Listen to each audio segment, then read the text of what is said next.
Alrighty, so today we're going to be continuing with some more Sky, and this is a rather unorthodox audio setup I have at the moment, as I described last time that I was going to try, and I have a pop filter now for my mic, so I use a Audio-Technica BPH-S1. This is a broadcast headset. This is something that is used by like news organizations like NBC, CBS, ABC, you name it. It's also used by GDQ. If you are aware of the GDQ speedrunning streams, they use these for most of their live events and for their presenters. And I've been using this headset for around 7 years. I got it like half a year into doing the channel 7 years ago. And I love this headset. Love it, love it, love it. I've used it for real, like, in real life, like professional studio recordings, voice actor stuff, a lot of other things. But it's a condenser mic, and it has a windscreen on it. But it doesn't have a pop filter inherently on it. So I literally just bought a pop filter. And I had to find one, because this is a headset mic. Most pop filters are like clamps. They're like little screw-in clamps for a standing mic. I had to find one with a clip. And I could only find one of them.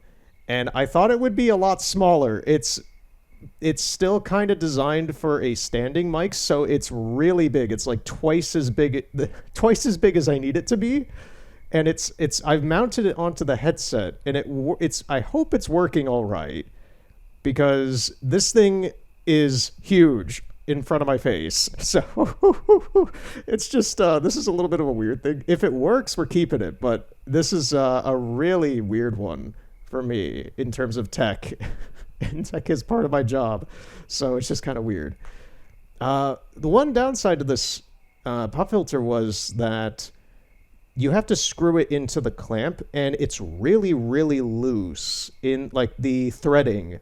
The threading for the pop filter stand, the stick, the bendable stick it's on, is really loose. So you go to like position it and bend it into place, and it is always going to come loose. So I had to Gorilla Glue it into the socket. So this thing's not leaving this clip, which is not a problem, but it's just like, guys, that's a production oversight. It's just like, you could have made the threading a lot more stiff than that.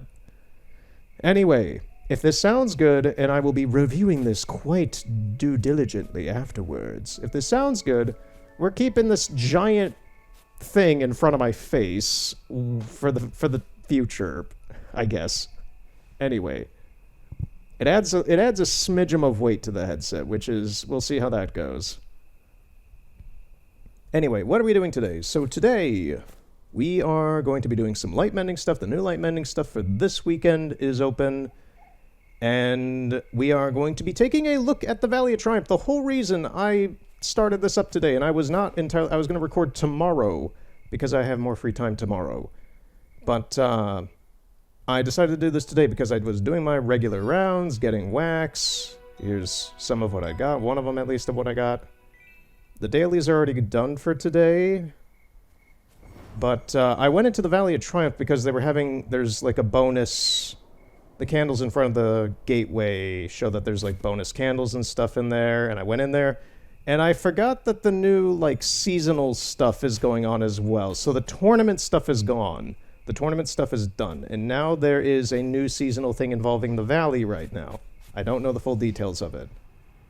But I kind of want to take a look at that first before we do the light mending stuff, because I literally went down there, saw it, and I was like, oh, this is something interesting. Alright, I already got this.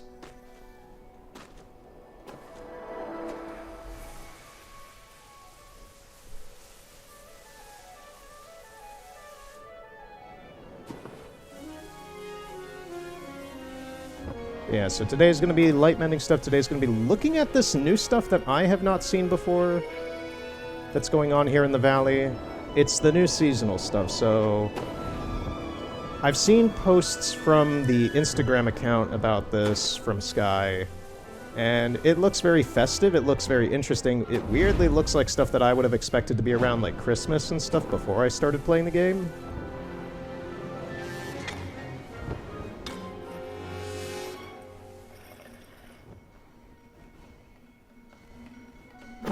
I got down to this and I was like, oh, there's a lot of weird stuff going on in here.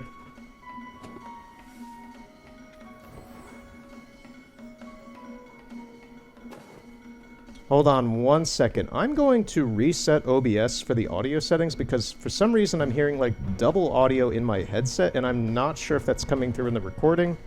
And to just be safe, I'm going to reset that. So, 1 second and we'll take a look at whatever all this stuff is. Like, why is there a flaming flying dragon thing? What's with the music? There's awesome kites. There's banners.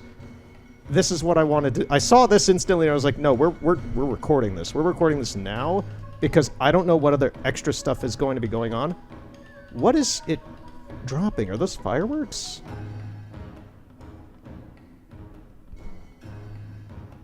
Okay, anyway, I'm just staring at this stuff now. I'm gonna reset OBS. I think that fixed the weird double audio issue I was having on my end. This place, notably, I'm looking at my meters, it has like a weird kind of surround sound going on. Normally this game is very, not exactly stereo, but there's normally not a whole lot enough going on in the soundscape of this game to... Like, you have environmental SFX and stuff that are kind of like a faux surround sound, but this music that's going on in here is very notably... I'm looking at my system, and it's showing it being very geared to be a surround sound kind of thing. Probably because this thing... Yeah, like, I'm looking at my meters and what's going on here in kind of like a 3D soundscape kind of sense with my external readers. Yeah, that's fascinating. Okay, good sound design. Really neat sound design for this area. Normally it's a little bit more simplistic.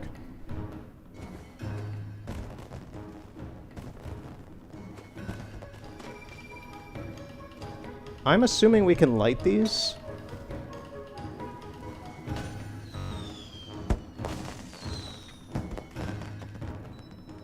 That's neat. Are these other... These are other players. I think? They look kind of weird in their shape, so I'm not entirely sure if they are. Let's fly up and take a look. Yeah, like, you see that? It's like, what is this? I think these are other players. Maybe they're I think they're riding, like, weird kites or something.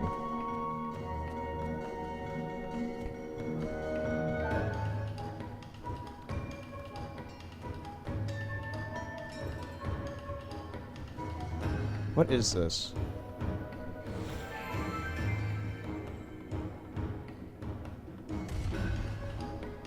Yeah, it's some sort of box kite or something. But we're in the head of a snake, I guess? A snake. A dragon, maybe.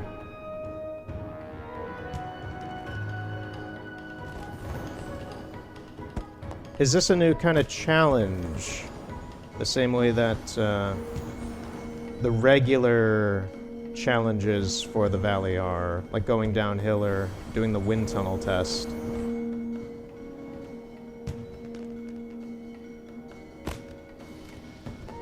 We can grab onto the other players, which is interesting.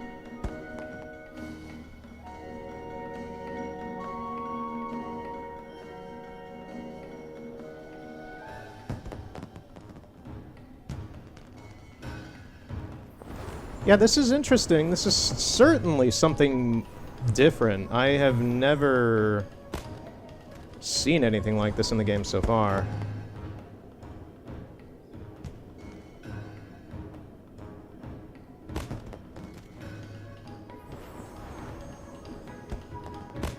I'm also kind of interested in this because it's letting us see kind of higher up into this arena that we've never been able to see before, at least for me.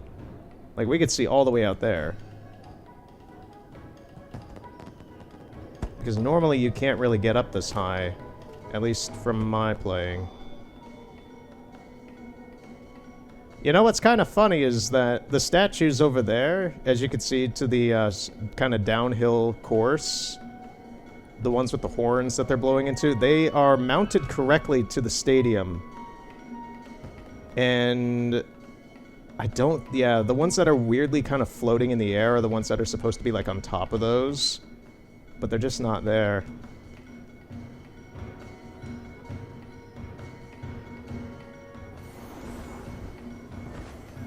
I would also like to remind you that in theoretical practice, all of the clouds that you see out there, like way out there in the distance there on the horizon, well, what roughly is the horizon, that's the void, you can technically get on.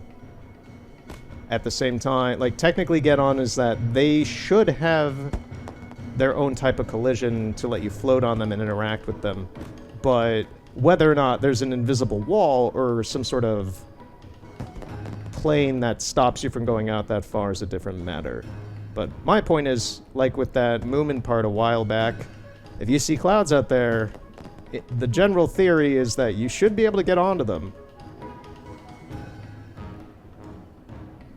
They are interactable, is the point. Whether or not you can get onto them is a different matter. Anyway.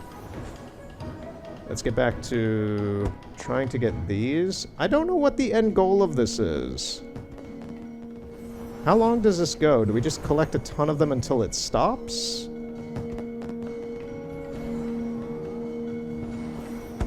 Are we competing against the other people? There's not a whole lot of information. We were just thrown into this, so there's not a whole lot of anything that's been conveyed.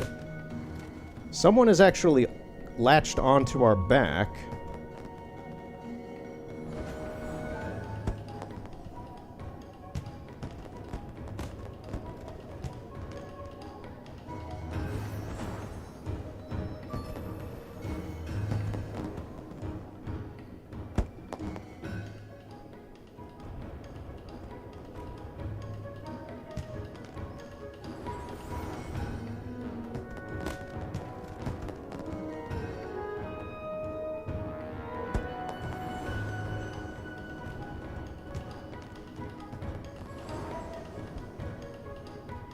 I missed that one.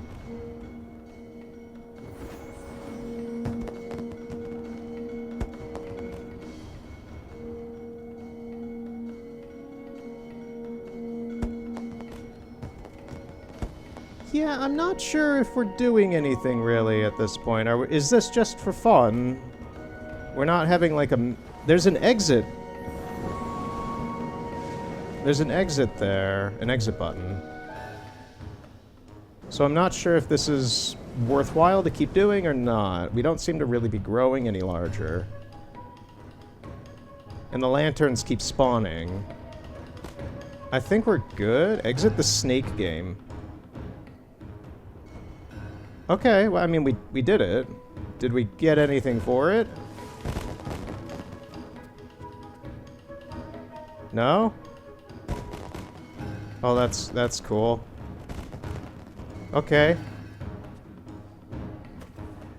Right, so that's neat, but the fact that I don't know if you earn anything from this kind of makes it a little beans. It's really fun, it's really neat, it's well designed.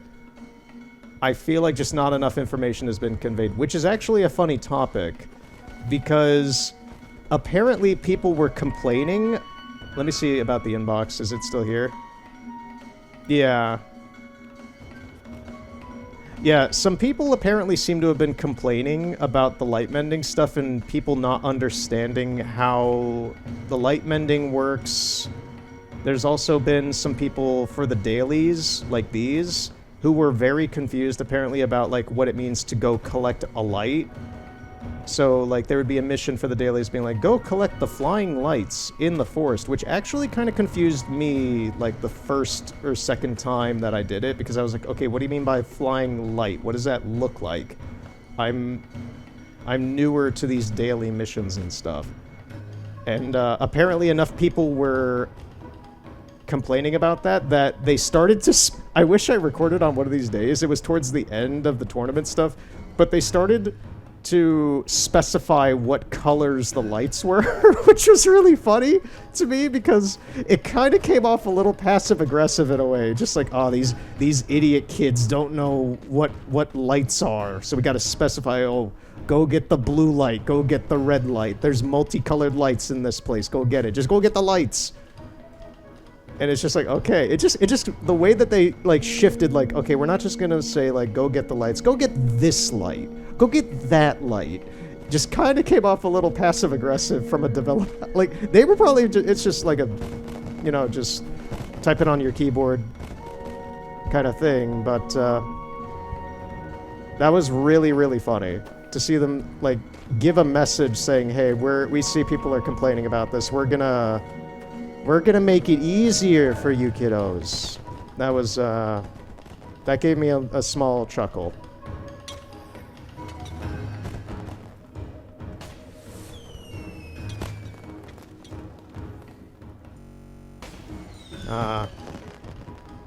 There's apparently going to be a server update, or maintenance, or whatever.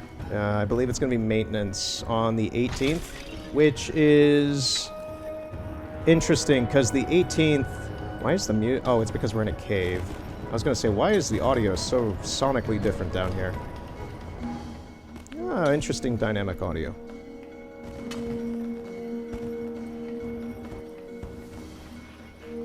Anyway, there's apparently going to be... Whoa, what are all of these here?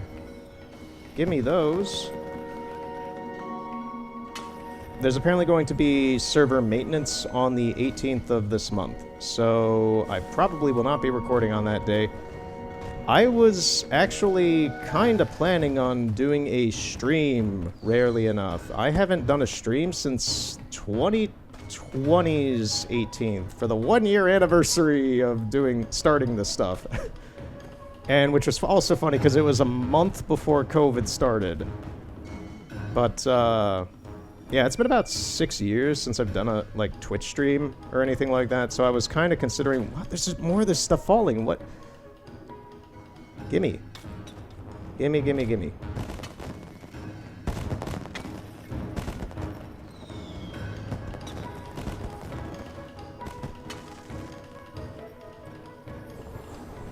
Okay, most of the stuff for this event is apparently going on in the Village of Dreams. So we're gonna do the tournament thing. We're gonna go into the temple. We're just gonna get the wax like I was gonna do before I decided to start this. And if any other weird, interesting stuff is going on along the way, we'll interact with it. But we're gonna double back to the village to take a look at what's going on there.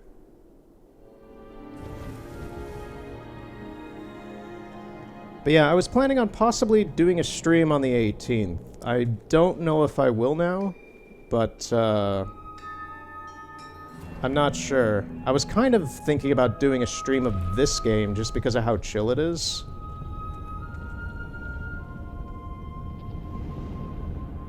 We'll see. I'll think about it. I don't think the maintenance for this game is supposed to be that long. They're doing it in, like, the morning into the afternoon. So, if I decide to do it, like, later in the evening, that might still be a possibility.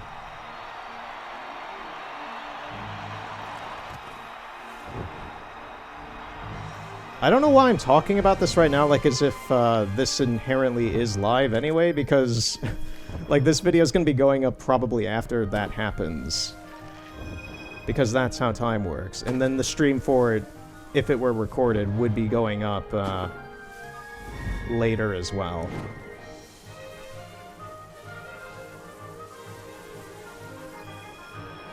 Okay, we missed that one on its range, which is unfortunate.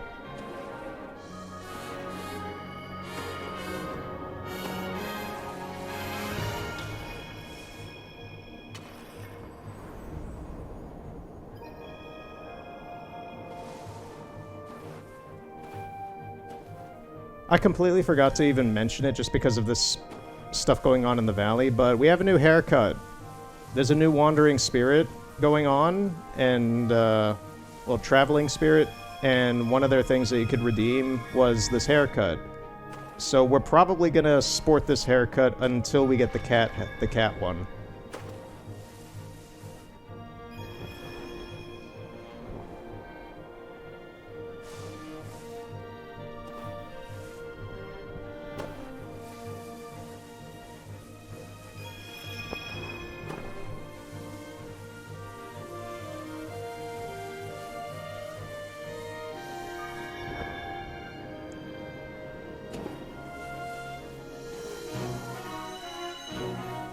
And I won't be playing it for the channel, but Mugenics is really cool. Really glad that the game actually, like, people have been very receptive to it, so I'm very glad that Edmund has made his money back apparently already, and has had a successful release for Mugenics. Really, really recommend looking into it if you don't know what it is. It's by the guy Edmund McMillen. He made Binding of Isaac. I enjoy Isaac a lot. I haven't played it in many years, but I got it for the Switch back when the Switch came out and was obsessed with it for quite a little while.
So we're just going to collect the candles in here and go back out into the arena. Because then we can just go right to the village.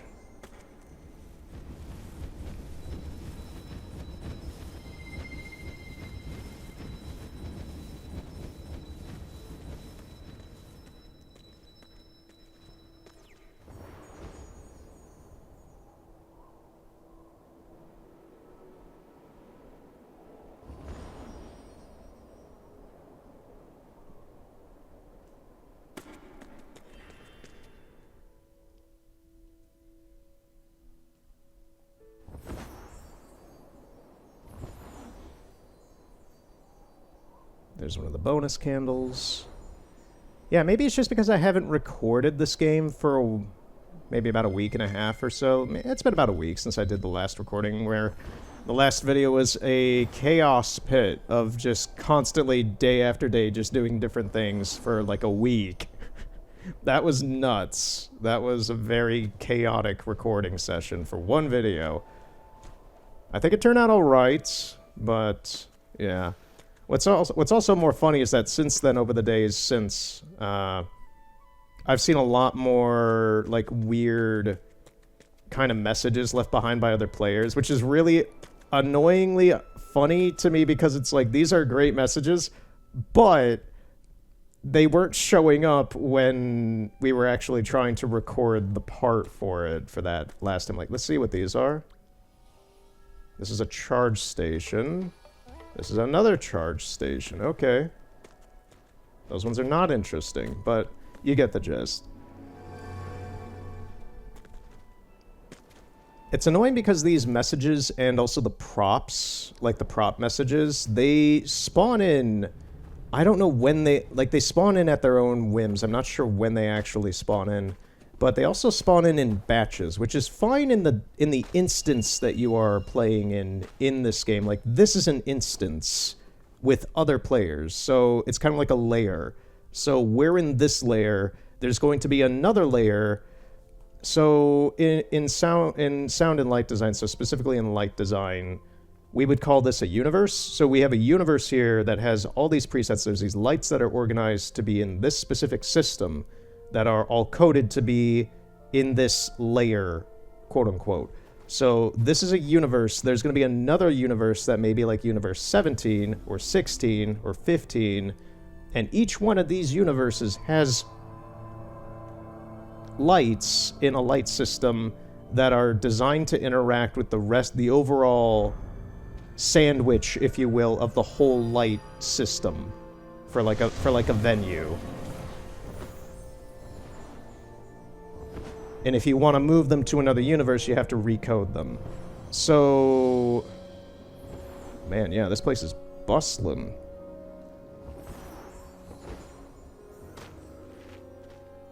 So let me just kind of get this out of the way so I can continue on to this thought process. The lighting is just so interesting in here right now. Oh, it's because it's a blue sky day. Normally it's like sunset. It looks weird when it's not in sunset. One thing I kind of want to check on, actually, now that we're here, is I want to see if that NPC is still out of bounds over there in the clouds, past the cloud sea. We're going to do that in a second. But yeah, so, like, the instance here in the game, there could be, I don't know, say 5 to 10 players or something like that. The game tends to, when it wants more players into an instance, it tends to make a lot of them lower res like that. We see this quite frequently, like these guys. So this area is trying to load in more characters, because we have a regular one down there, but then there's other ones floating around like these little paper ghosts.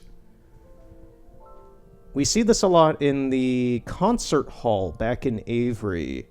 It tries to load in a lot of players into the same universe, quote-unquote, and to try and make it so that it doesn't run so bad, it kind of turns them into these low poly, like, not even PlayStation 1, this is like Super FX chip Super Nintendo models, where they're comprised of like 10 polygons, and crams them into the same universe, so it seems more, I don't want to say fulfilling, but, you know, like, grand, and there's more players here than what the servers can really compensate for, or whatever have you. I don't know, I don't work on the dev team, but that is pretty much what's going on here, is they're trying to minimize the constraints on the servers by minimizing the character models, like this guy flying in the air up here, to make this universe instance in what I am standing in right now as a room in the server more full. If any of that made sense, cool. If that didn't, I am sorry. I am trying to elaborate this in a way that makes sense to, like, it is logic. It is literally just, like, instance logic of things that are going on in the game right now.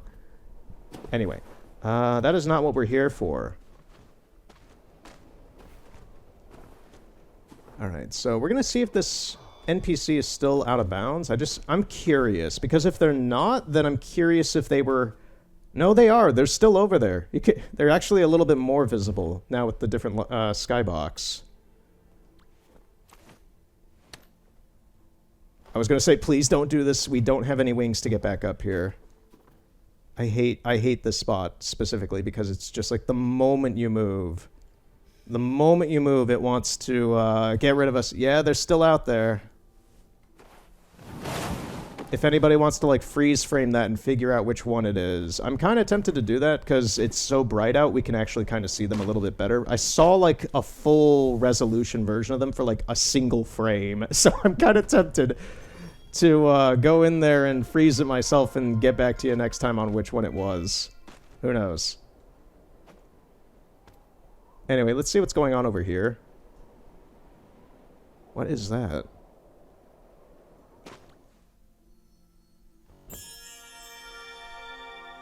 Oh, these are what the tickets for this event look like. They're like little coins or rings.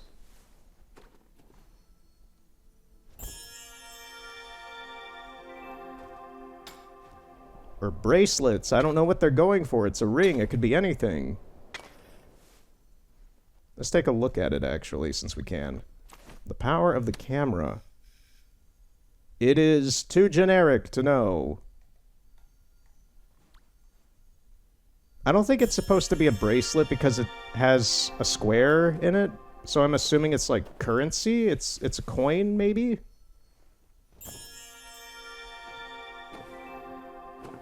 And there are 15 in here, the same way there was for the tournament.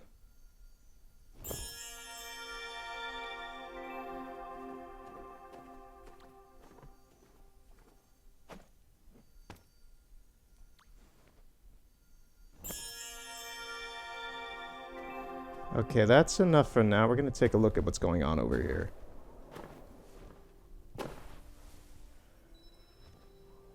We got some extra wax just lying around.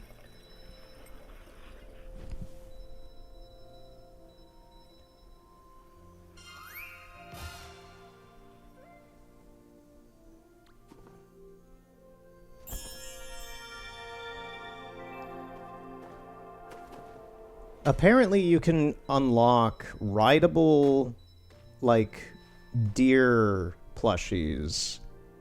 I'm aware that there was some sort of spirit deer... Oh, they brought back the fountain mechanic, too. That's nice. So, yeah, you're gonna have people just kind of hanging around here, just getting the wax that constantly is generating from this spot. The fountain, during the personality test, was full of people, including myself, just kind of hanging around getting the wax for periods of like a half hour. People would like summon a boat as a prop, and we would all just like sit on it and just let it idle while we just ride around the fountain and collect all of the wax until it stopped. Eventually there would be like a stop point for it, which was smart. But yeah, this is functioning the same way. That's interesting. I lost my train of thought. What were we talking about? Let's collect whatever this is. Whoa.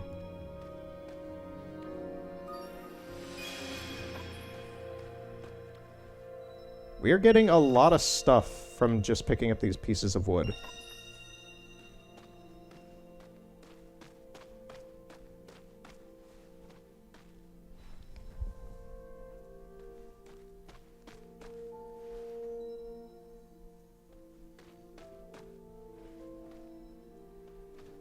Yeah, apparently there is a rideable light deer plushie.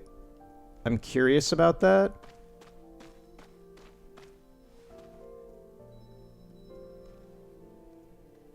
I think we're going to... This guy seems like he's the main one because he's like up in front and center, but... Oh no, it's this one.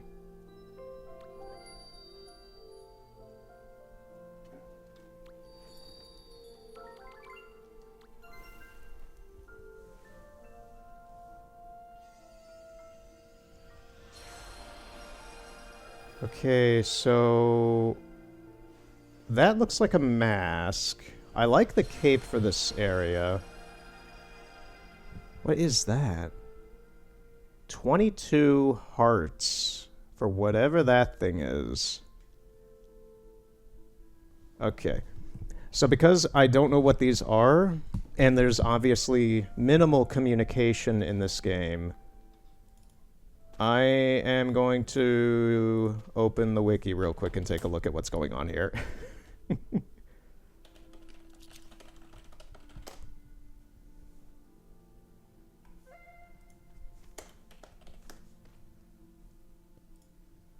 Right, so what's going on right now? The Days of Fortune, that's what this is called, right?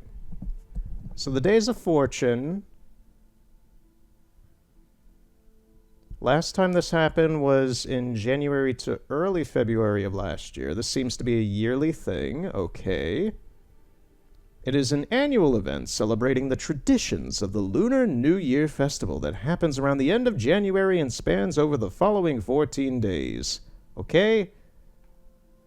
Does the Lunar New... I don't know much about the Lunar New Year. Is that always like a permanent, like, start date, end date? Or is it kind of vague, like... how this is where it seems to change days every year? I don't know. I'm not going to ask any more questions. Okay, 2026. The horse mask is what this is. This is the Fortune Carousel music box. That's cute. We also have the new Fortune Horse Cape. We have whatever this is. What is this? This is the Fortune Snake Mask. And then the Fortune Snake Pants. This is a part of the outfit that I think NetSpeed was wearing when we went out of bounds earlier. Or this also... Is this... I think this is the Fortune Horse... Yeah, this is the Horse Cape, yeah. Sorry, there's a list of all the props and cosmetics and everything. So this person does not have the plushie. So we gotta find... I want to find the one with the plushie just to see how much it is and what is required.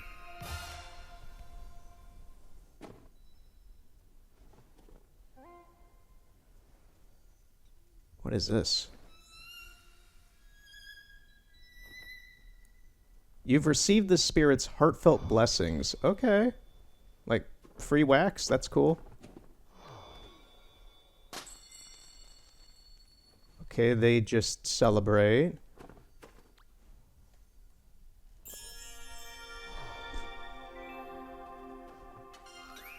That person will take us... I think this person will take us to do the snake thing. That's why the mask is there.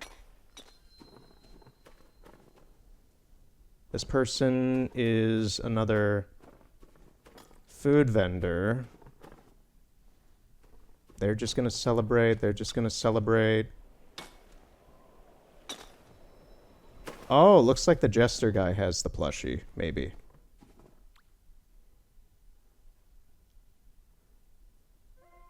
Okay, thank God it's not something that seems to be paid for. I was gonna say, if this is locked behind having to pay... Oh, that would suck. There are some things that look like they are stuck behind a paywall, which is still not entirely cash money, my good man, but it's not that bad.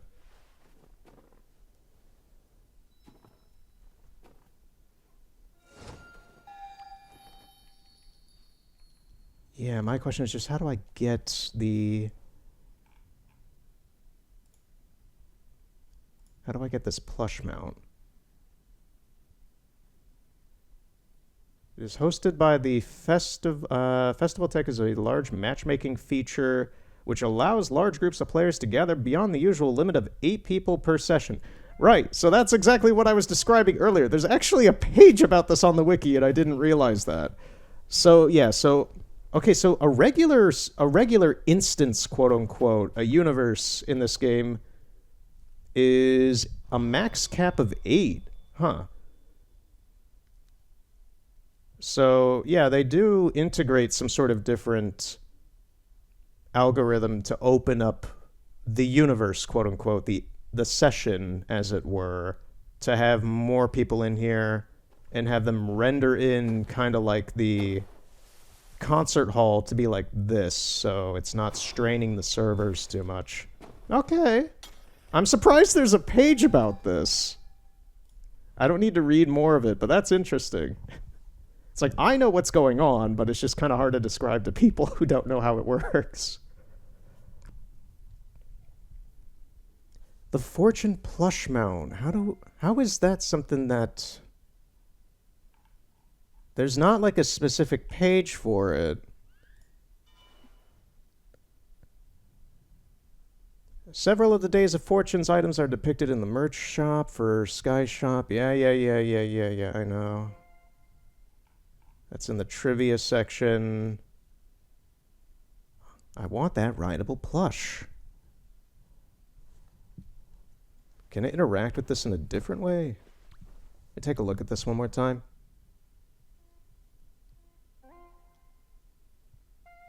We got the Fortune Snake Coif and Cloak, Fortune Hand Fan, the Days of Fortune Dragon Vestment, Days of Fortune Dragon Stole, so it's like a stone prop, Days of Fortune Dragon Bangles, Days of Fortune Enchanted Umbrella. Okay, so the plush is sitting there. That's what it looks like. I want that. I want the plushie. I couldn't get the Moomin plushie. I want this plushie.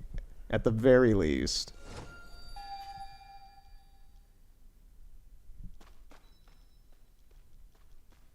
Oh, is it like a spell? Is it just like... No, it can't just be a spell. It can't just be a spell. Oh, we can... This is ridiculous. This is ridiculous. We can just wear like a Halloween-esque costume of a giant dragon skull. Well, I know what the thumbnail's gonna be.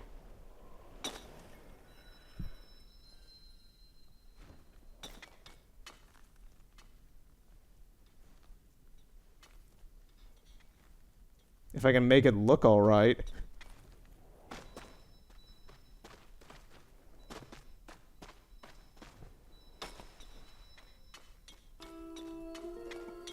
Oh, really?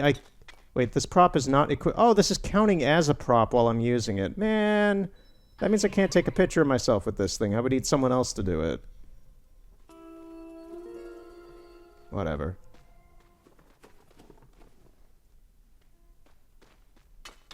Yeah, we're probably not going to be using this as a photo then. It's cool. Can I deactivate it? Is it a spell? It is oh, it's 3 hours! I've never seen a spell last that long. 3 hours. Okay. Cancel the dragon spell. I'm assuming we can activate it again whenever. That is a hefty spell.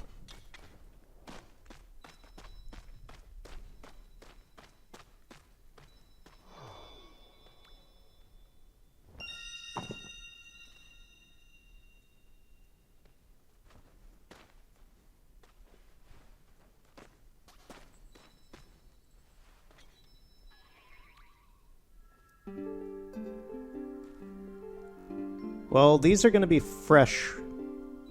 Like... Oh, Happy New Year.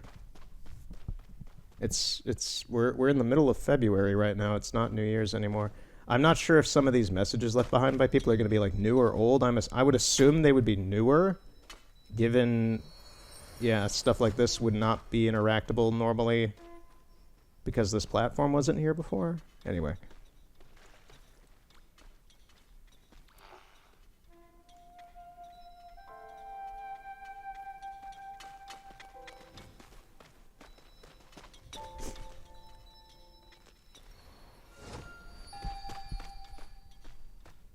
Yeah, I just, we're going to redeem this. Okay, so we have a few more things opened. I was like, if we redeem this, can we see that one off to the right there? This looks like a sheet of music, maybe?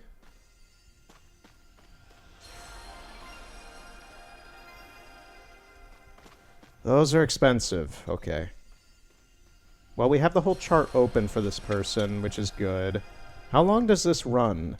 This is running... This starts today, which will date this. It is February 13th that I'm recording and playing this right now.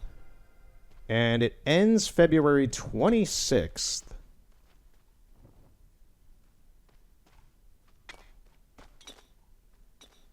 Okay.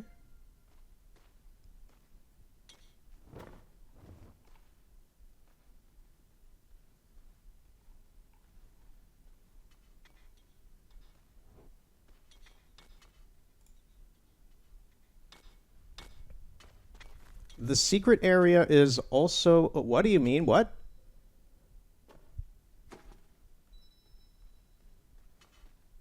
In addition to a number of fireworks shows, a special stone dragon that drops light appears in home for 8 minutes, starting at the beginning of every hour. So there's gonna at the start of every hour for 8 minutes. I believe that flying flaming stone dragon that we saw in the center of the ice skating area, it apparently shows up at the home area. Not Avery, the home area, the other starting area. for 8 minutes at the beginning of every hour. And apparently, this is where I'm just like, what? The secret area is also open to everybody during this event, allowing players to enjoy the ice skating rink on the building's roof. Excuse me? You're telling me that the office is now just open for business? Okay.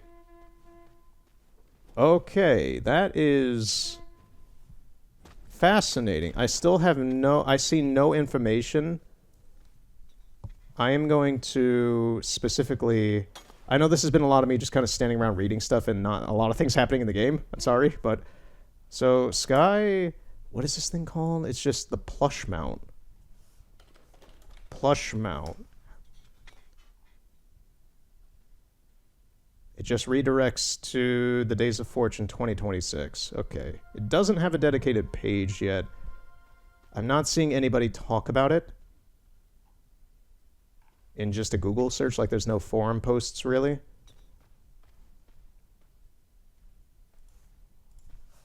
How to get Sky Children of the Light plush mount. I would love to get that today. You need to participate in the Days of Fortune 2026 event. It allows you to ride on a large floating lighthorn creature.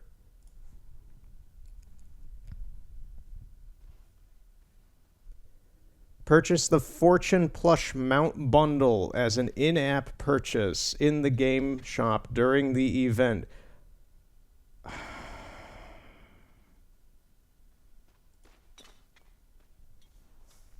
Please tell me no, man.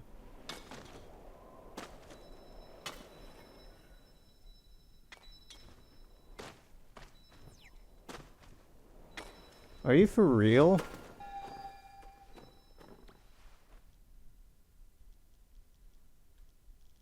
That's the thing, I don't see it here.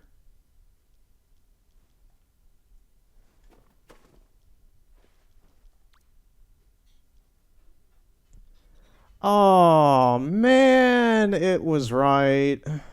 You get 35 light mending candles with it, but you have to pay $20 for a frickin'... I'm being polite with my words here, for a frickin' virtual plush, and it's not... This is one of the things that they're promoting this event with the most, is this rideable plush. That's why I'm annoyed by that. I'm like, oh, yay, so we just have to do missions and actually play the game and such. It's like, no, you just have to buy it. What? Just give us money. And it's like, oh, okay. I could understand that with the tournament stuff, with some of the extra outfits and stuff like this here, if you want to be more kind of quirky and stuff. But to hide the thing that you're promoting the most with this event behind a $20 paywall, in my opinion, is just kind of shitty. And I'm a guy who's looking at, like, the art book for this game as, like, a possible thing I would like to get at some point. And that thing's almost the price of a Nintendo Switch. So... yeah, I'm not a fan of microtransactions. I did buy, like, this cape and such, and I bought the light mending thing, but that was $20 itself, and I've played this game for, like, 150 hours at this point, and that's a great investment, in my opinion, because I have had no interest in getting anything else. I don't want the plush now, which is just... Oh, man... I'm really curious as to how much money they make off of this stuff and, like, what the financials of, like, their user base for this game are, given how expensive a lot of bougie stuff is for this. Because the more and more I play this, the more and more it really feels like I have a job. I have a very, very well-paying job, and I'm looking at this stuff and I'm like, that's way too expensive.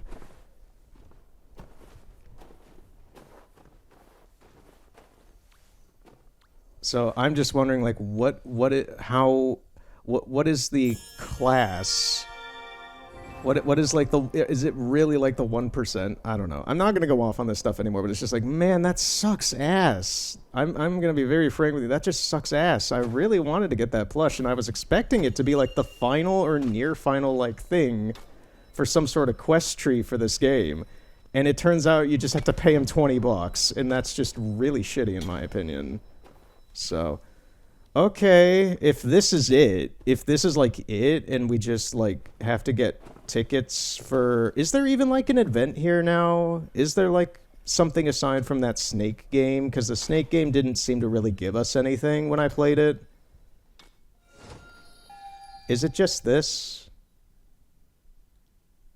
That's really weird, because essentially the only thing these tickets are worth is getting a new cape and this horse mask. Because I can just get the rest of this with regular currencies. That just makes it kind of weird, in my opinion, from a design standpoint. Why wouldn't you try to capitalize on the current currency for a limited event and try to I want to make up a word. I want to make up a word called maximalize your usage of that ticket system by creating other mini games and doing more interesting things with it. That would make more sense to me, but it feels like it's been really minimized down in scope, and I don't know if that's a time constraint thing or a design choice, and that kind of irks me a little bit as a director.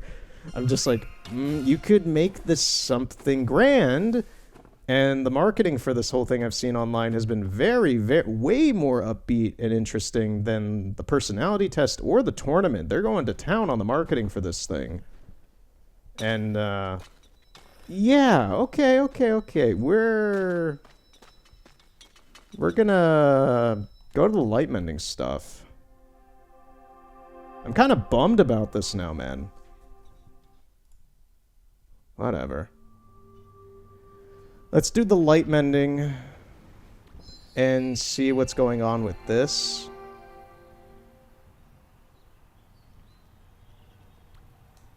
And we'll see what we'll do after this. I don't know how long this light mending is going to take. I'm going to go back and sit in my chair in front of my TV instead of my computer now. Man, that's kind of... That makes the whole thing kind of just beans to me, that there's nothing to really work up to with this Days of Fortune thing. Visually and concept-wise, I think it's a really cool idea. The execution, as I have with a lot of directors in terms of their lack of vision, kind of irks me.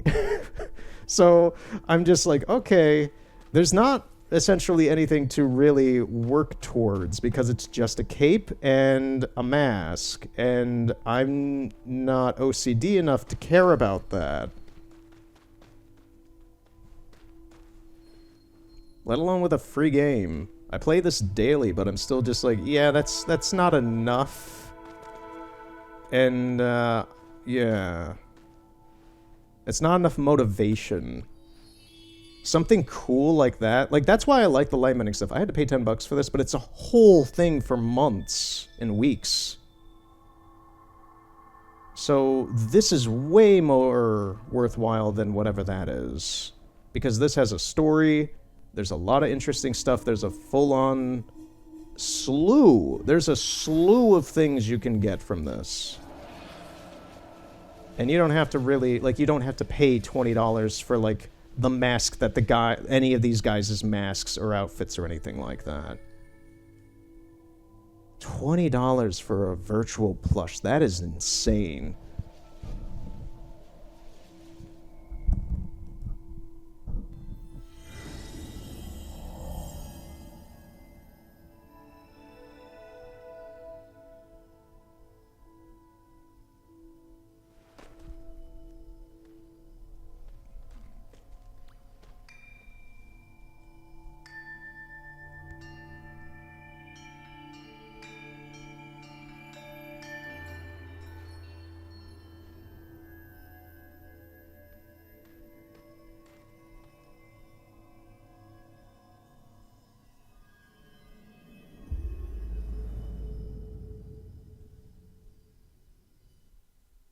Yeah, I'm just gonna be like bizarred out by that for like the rest of while I'm playing, probably the rest of the night now. Just like, holy shit, they have the cojones to be that arrogant. Sure.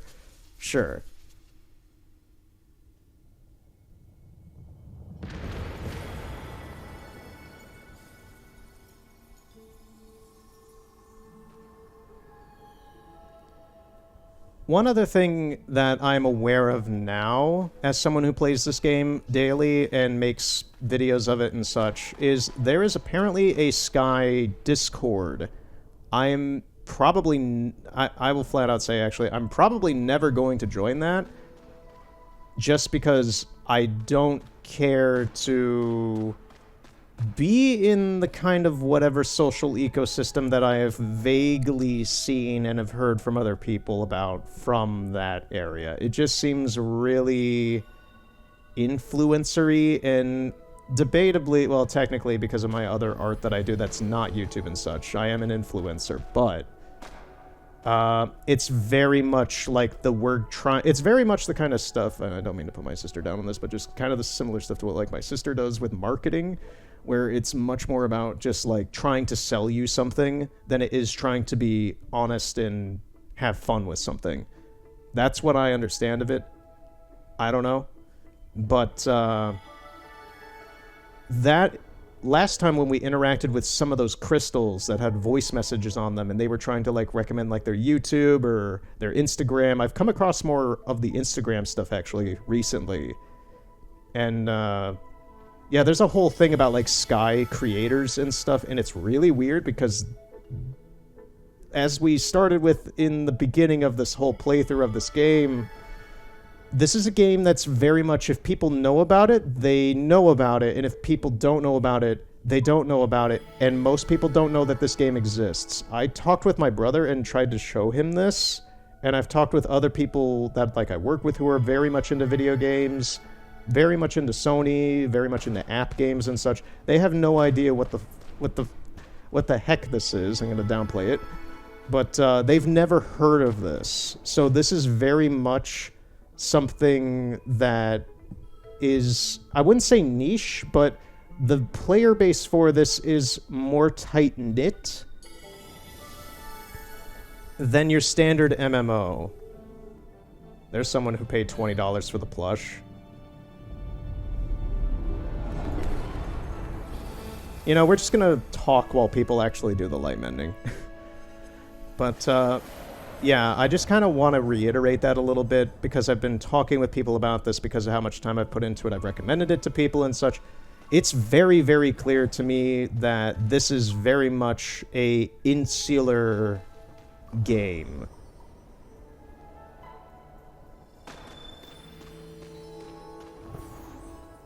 Which is not a problem and not a fault in any way. That's not anything that I'm bringing up about this. I'm just saying that, like, that's why I'm curious about, like, the finances of this game, and also, like, a lot of the decision-making. Because I'm like, I work with artists, I get around with stuff like that, and I'm just really curious on, like, what the business model for this is. Are things so expensive to buy in this game because it's trying to make up for the fact that the user base is a little bit more insular and hardcore than a more generic RPG. Well, RPG, MMO.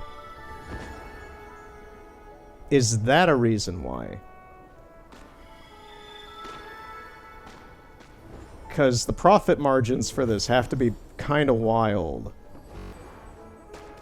Like, wild as in, like, you compare it to something that, like, WoW or RuneScape or any other kind of MMO makes for any sort of money off of their product, the merchandising, anything like that. Even for, like, a regular video game, like Ghost of Yotei or, I don't know, like Mario Odyssey or something random.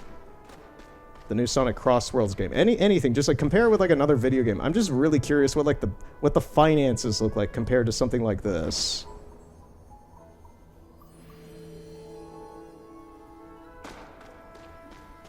Okay, I would like to at least get one crystal out of this whole thing while I talk. There's one.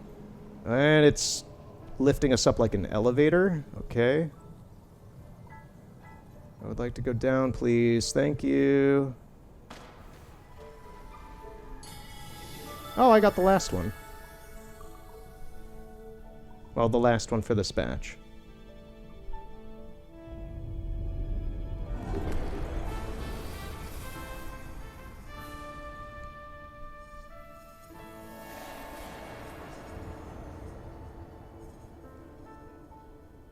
And that's the thing. If anything that I've just said in the past 10 minutes has seemed negative in any specific way, I don't have any real like negative feelings about this game, but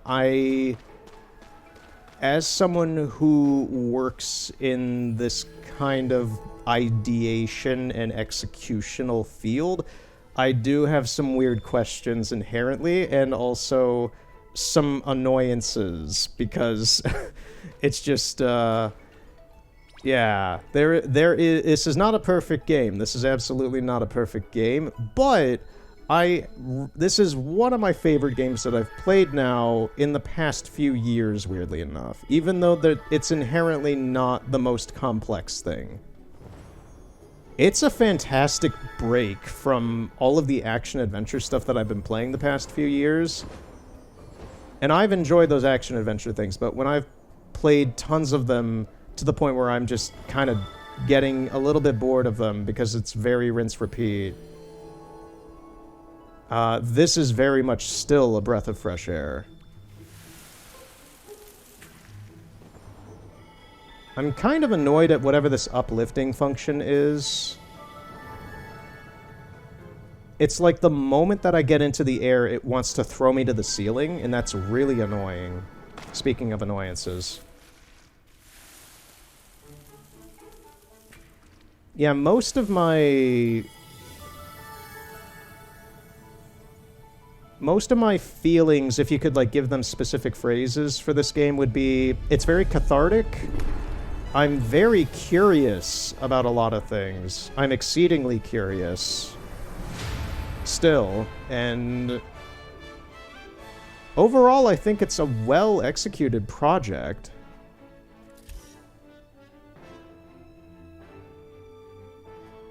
There are just weird small things. It's like walking through Disney World and then you see an attraction you've never seen before off to like the left in an area where you don't see a whole lot of people. You walk up to it and they're like, I know you just spent like $500, well, back in like 2000 maybe it would be like $500, but I know you just spent like $2,000 to get here and rent a hotel and such, but we want you to spend another $1,000 to ride this ride. It's like that. It's just like, it's like a back alley kind of thing where it's like, hey kid, I know you like this thing. Come back in the alley with me. They open the jacket and they show you like that little plushie that we're not getting. And they're like, I want $500 for this. And then you walk out of that alley because it's fucking stupid. It's like, oh man, come on, come on.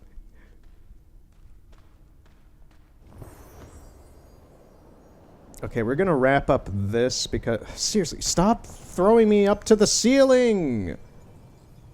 Let me go down. Right now I'm annoyed with that.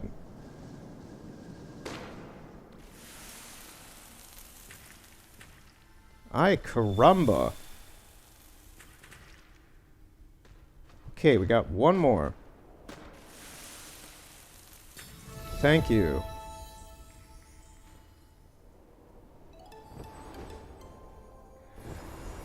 Complete! Okay, now we're gonna go back. Oop, I see some candles. See some wax. Y'all got any more of that? Wax?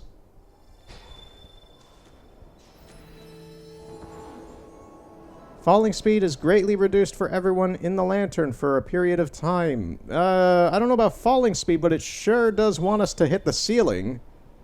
It's like fizzy lifting drinks in here. You lose, good sir.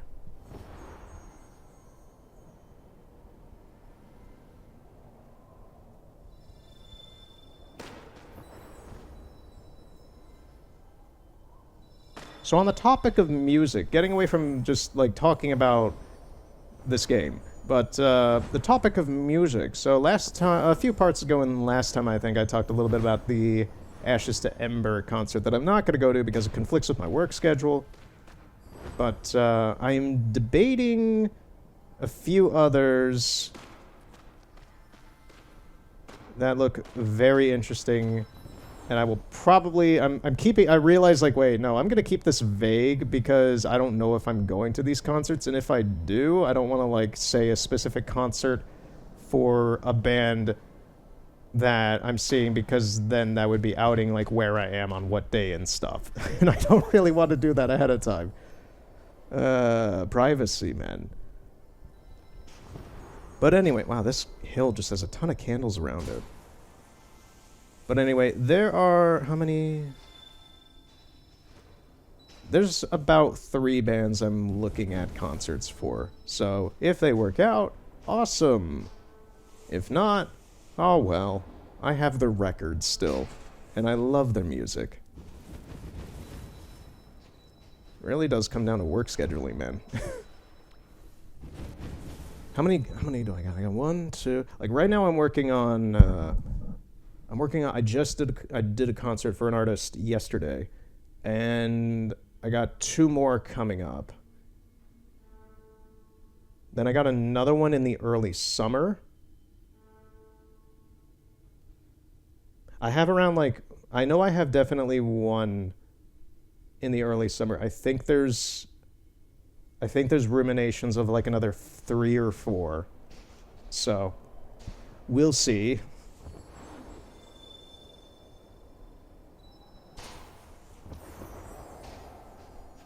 We will see.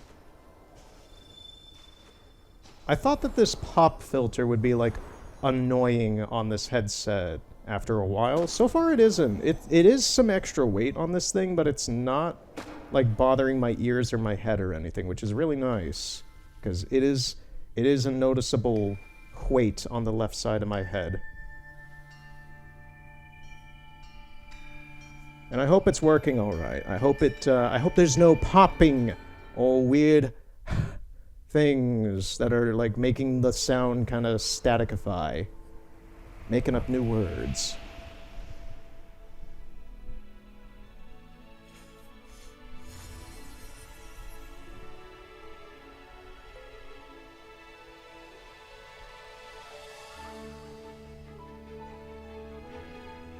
It's him. He's back. He owes me money. Get back here.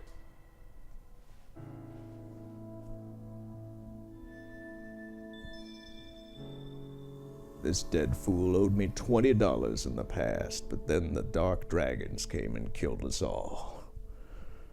I still remember that money he took.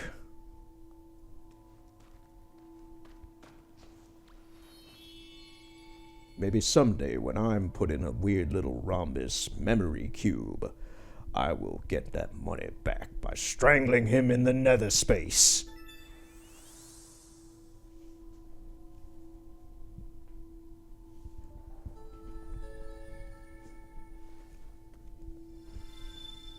I think the new hair looks all right. It's kind of weird not having a giant triangle on our head from the previous haircut. It's very smooth. It's very rounded. It's closer to my actual hair, but like not at the same time. I don't have bangs, really. I have like Leon Kennedy hair where the bangs are on the sides of your head. As you would see in my profile picture for the channel. Who have I been mistaken for? I've been mistaken for an anime character. I've been mistaken for Leon Kennedy. I've been mistaken for Gerard Way, which I don't have the same face structure as him, so that was a weird one. My face is much more like Leon's, I guess. But, yeah.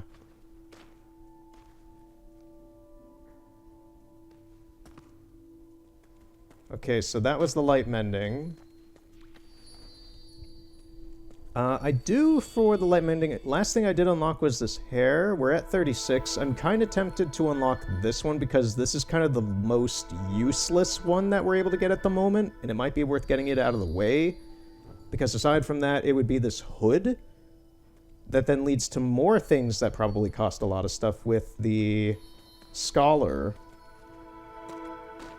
This lady is done. We don't have to do anything with her anymore. And the champion has this mask that then leads to a few things I don't inherently really care about. So I'm debating whether we blow the candles right now, blow the candles out with this emote upgrade that then might get us to a heart quickly. Or if we want to do the Scholar and just kind of progress that a bit more. I'm kind of leaning, I think we're going to do the Pioneer just get this emote out of the way because it's expensive and annoying.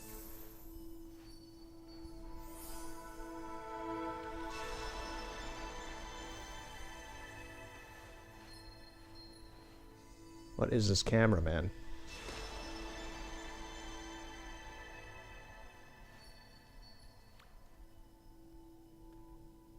This spirit has something to show you in the Vault of Knowledge. Oh, we're going on a little field trip. Okay.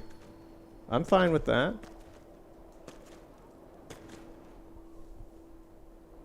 Rightio. There are they. They're gonna be up there, aren't they? Man, it's never simple.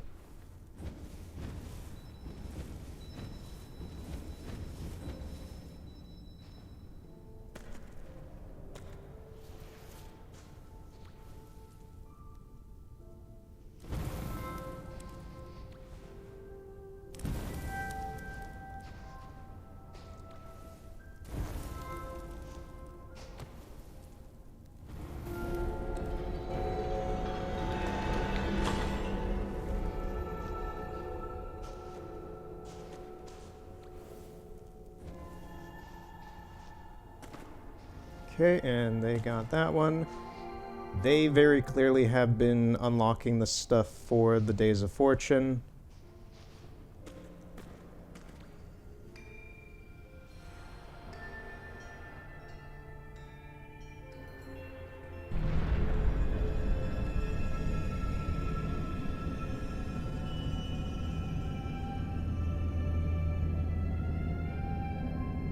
Oh, that's funny. The hair for this is more physics-based than the previous one in that it is a bowl cut. So because of the movement, it's drooping it in front of our face because we're moving upwards so fast. That is really funny.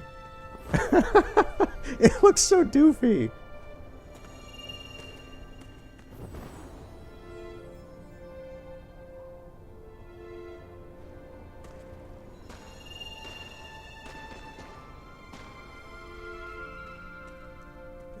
We're probably going to be skipping that, just because there's not enough people here. Wow, oh, did we get sent into another session? I think so, because nobody's here now. That's what I'm talking about, is like the game sometimes randomly just loads you into a different session. I'm really curious what the requirement... Oh, well, wait a minute. Now we're in another one. Man, how many universes are we skipping through?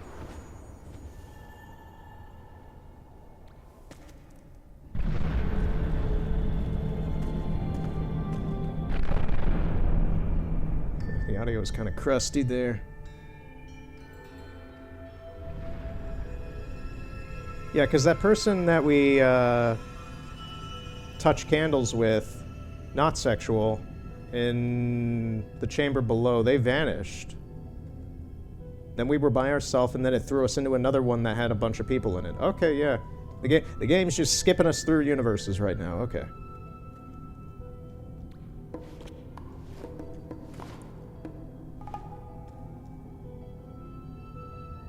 I remember when kids in school would actually unironically get hair like this because Justin Bieber was like the hottest thing.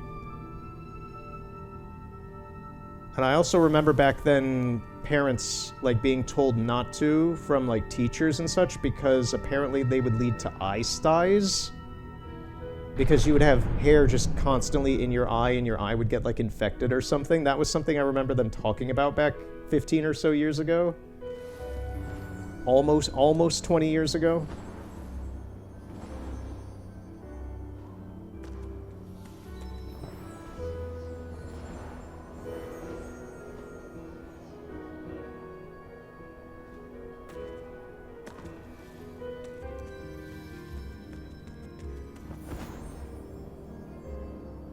Apparently Justin Bieber has like a shaved head or is bald or something now. I don't know. I've never listened to his music. I've never cared about the guy.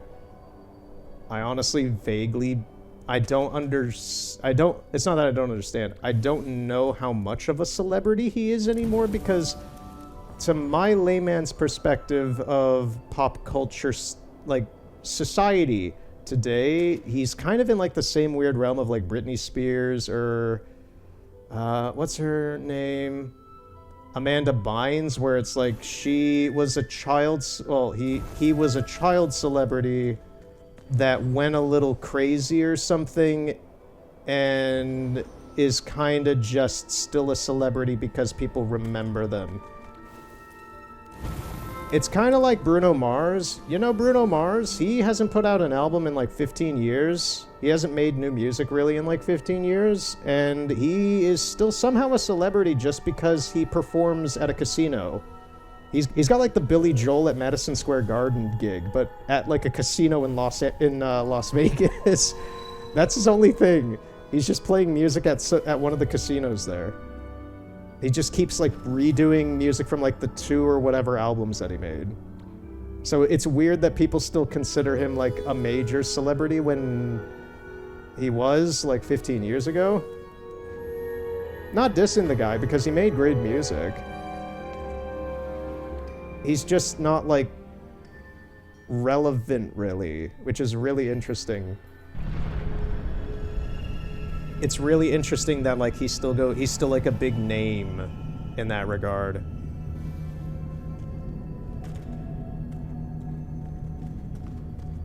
He probably makes good money doing that at that casino, but still.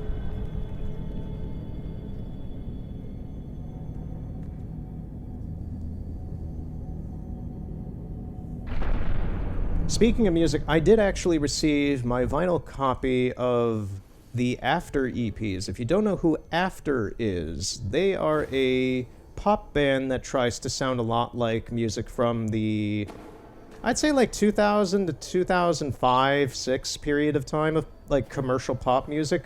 Pop music today doesn't sound anything like what it did 20 years ago or so. And that is why they're doing so well right now, is because people know that, and it's very clear in the soundscape design and the use of instruments and vocals. It's very, very much the kind of music I grew up with when I was a wee lad. And that's why I enjoy it, because I'm like, oh, it's funny as heck, because it's like, this used to be the norm. This used to be how every pop band with a female lead singer sounded. Think of like Vanessa Carlson, early Taylor Swift, like Britney Spears kind of stuff. Things that sound a little bit more bubblegummy. That doesn't exist anymore. It's all really bland and shallow and mixed down. It's very flat. It's very hollow, and that's why it doesn't sound really good. Is because there's no like energy or anything. It all is just relying on a generic mix with a hook, and it really sucks. It's the cheapest thing you could ever make. I could make that if I were a good vocalist. But I just load up FL Studio and get some synths in there and stuff, you know. I have the mic for it. I literally at my work have the mics to do that. That is part of my job. So, but it's just like, yeah.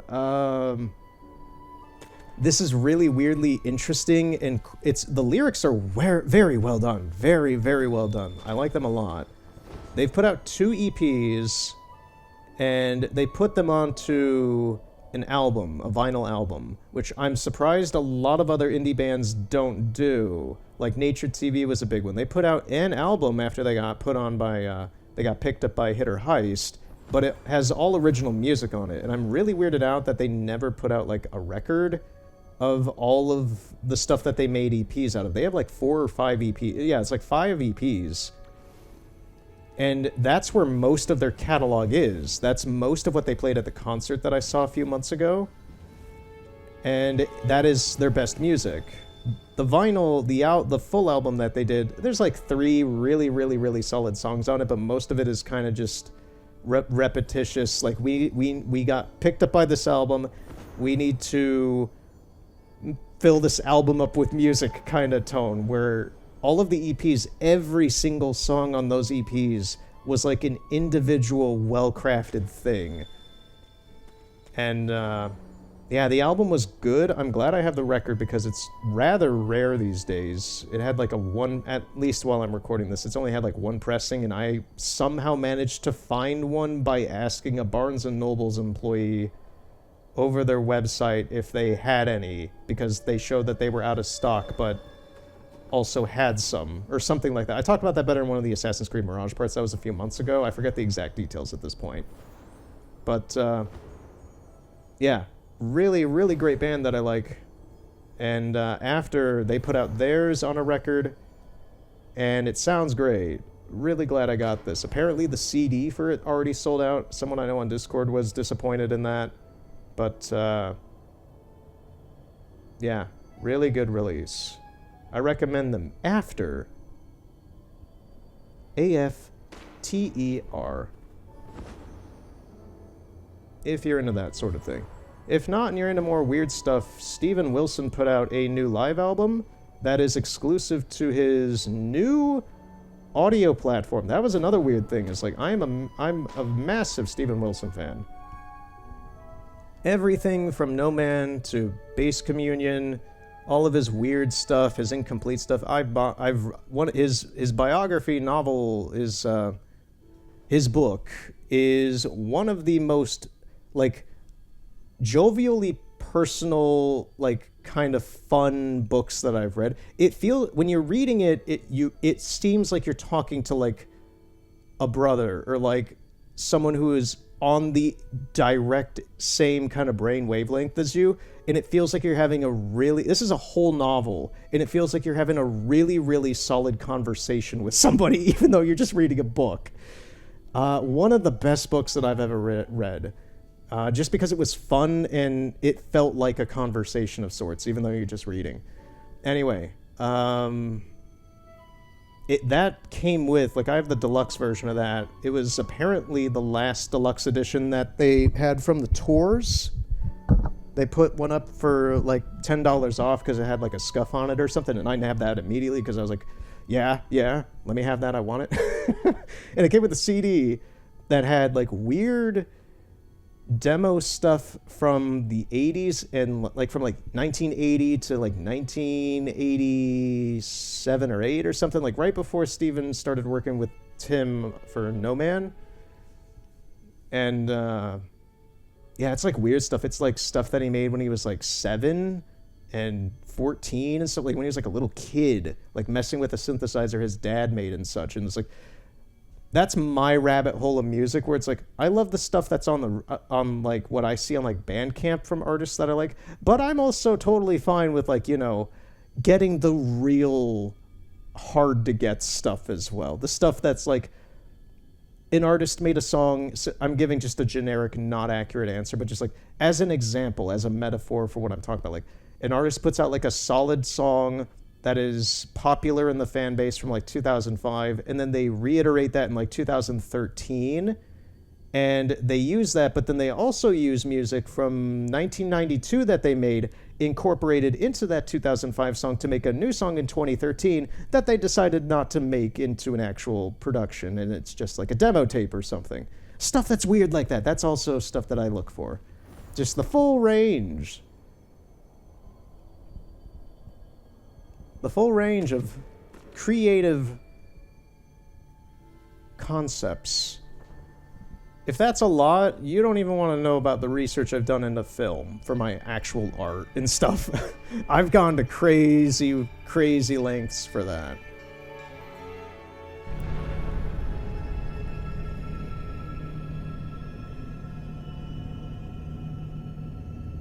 Like, let's open up the PRC.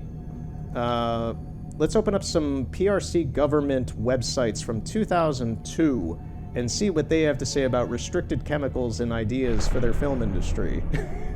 Stuff like that, you know. I'm a researcher.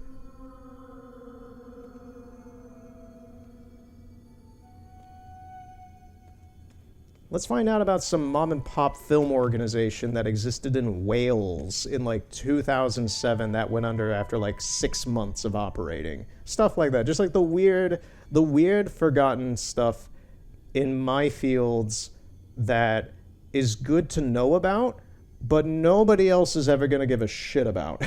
Just stuff like that. I am an academic, so on that note. So, I did get the Codex Seraphinianus. It is huge. I talked about this last time, I think. when I was talking about how I don't plan on getting the Sky art book anytime soon. If you can hear me slapping it, my bookshelf's a little too far for me to get with my headset, but this book is huge. It's like twice as big as I thought it would be, and it's amazing. It's a $200 art book that I got for like $100, and it's so fantastic. I'm just reading the heck out of it right now, man, and I'm loving it.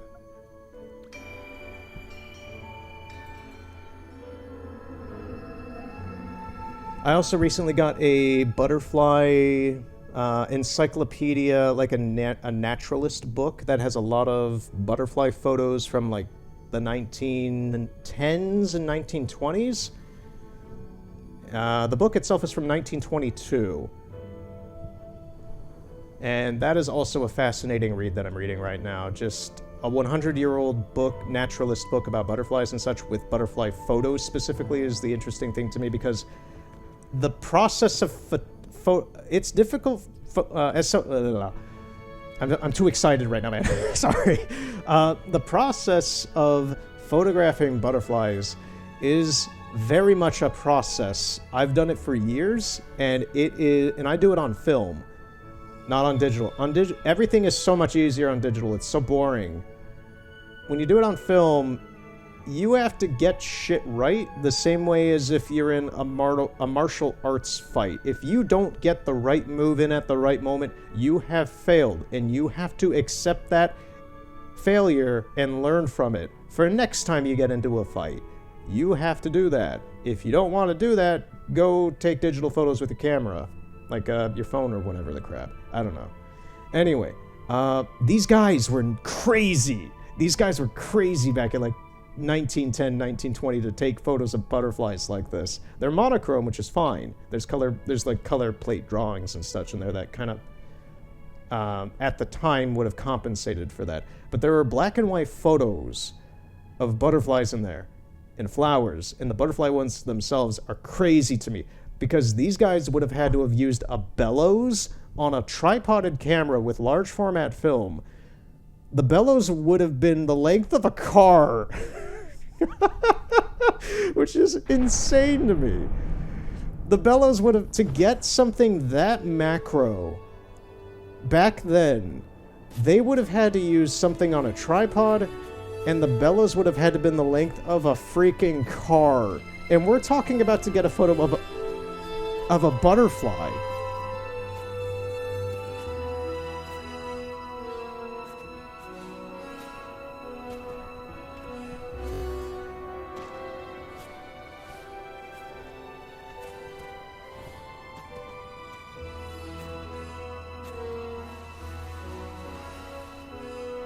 I totally forgot that the whole point we were going up here was to meet that other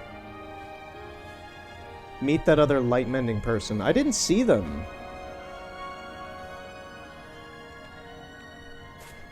I didn't notice them, so we're gonna have to double back through again. Sorry, like when I start talking and stuff, it kind of just I ramble. Anyway, but yeah, the butterflies. Let me just end this thing. So they would have had to have used like a bellows the length of a freaking car. And if you know anything about butterflies or have tried to take photos of them, they don't stop moving. They do not stop moving. They always are moving. So I'm assuming that a lot of this would have had, I'm not going to say like they faked it with like dead specimens or anything like that, because it does not look like that, because a lot of them are in like action poses, like collecting nectar, or like looking like they're still alive roughly.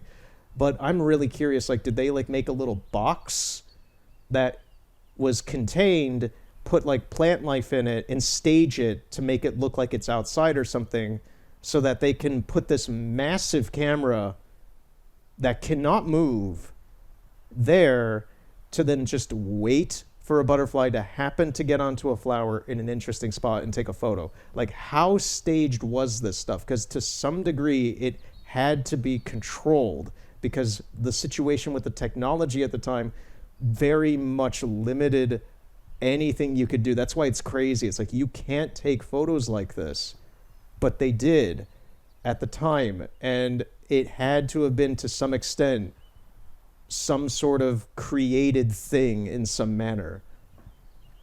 As someone who has modern cameras and takes photos of butterflies and such, it blows my mind. It's amazing stuff to look at. I'm a nerd. I'm sorry.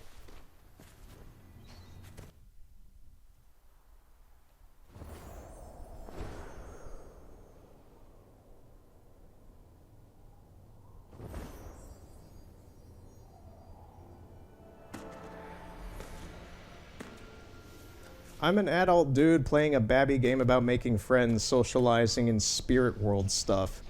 And I'm just talking about butterflies. This is who I've always been. I've loved butterflies since I was a little kid. I used to have tons of books about butterflies. I had toys, coloring books. But apparently that's not what guys are supposed to be into, man.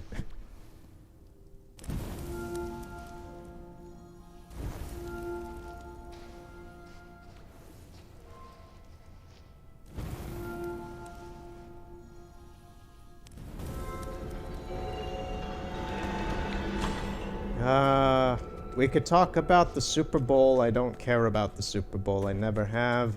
As I talked about last time, my leg was actually kind of destroyed and messed up for life from playing football in high school. So I don't have strong feelings of affection to football.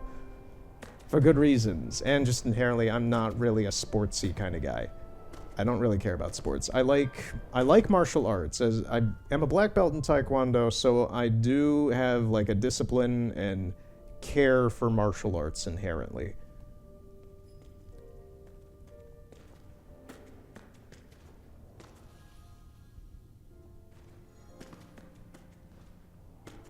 Why are these lit up like this?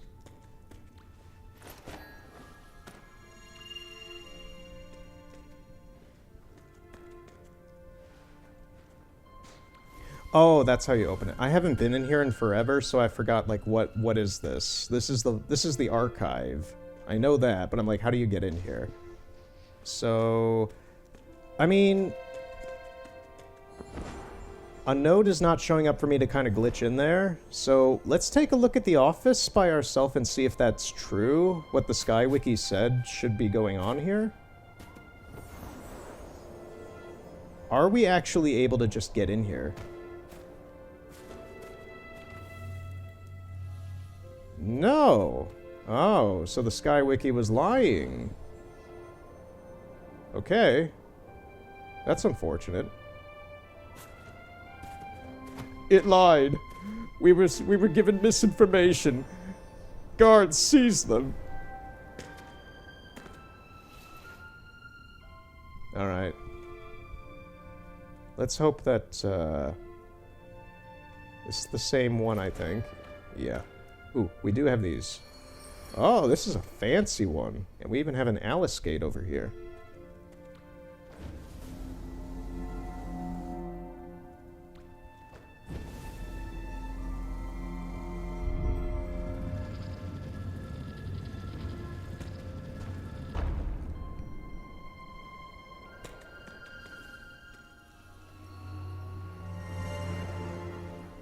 Alright, we're gonna take a look in here first. Then we're gonna go, if they're not in here, we're gonna go to the other room next to the elevator. This thing is like, they could be anywhere in here, and I don't really want to run through the whole gauntlet of the vault again just to find this one NPC. This is where I'm just like, the light mending stuff should be pretty quick, but it's not. 15 to 20 minutes. This is also where I'm like, I don't understand how people can play this on their phones. I talked about that last time, just like, I tried playing this on my phone while I was in Chicago for stuff. And I just can't believe... It's impressive how it works on a phone, but I cannot believe people, like, played their entire playthrough of this game on a phone. This is such a console game. Or a PC game, I guess. It's like, it needs a controller. You need a big screen to kind of look around. You need more conventional controls like what you get with a controller. I could not imagine doing this with your fingers on a touchscreen. I tried to. It was really annoying. to the point where I just did not want to play it that night.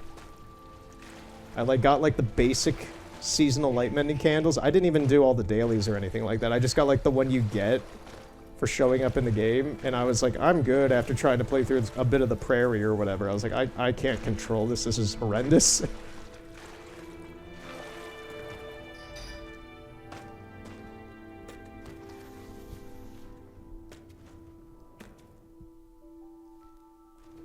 Yeah, there's nothing in there.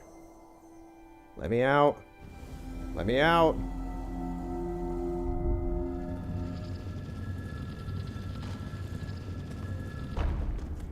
Alright, let's go to the repository of refuge.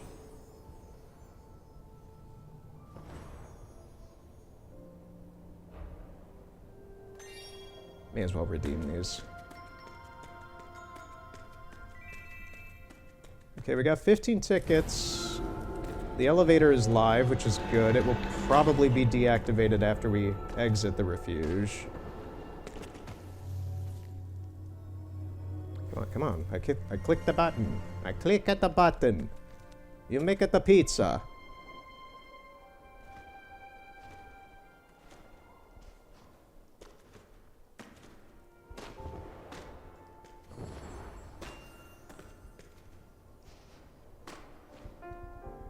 Seriously, the Repository of Refuge has like some of my favorite music in this game. I am a sucker for pianos, I am sorry.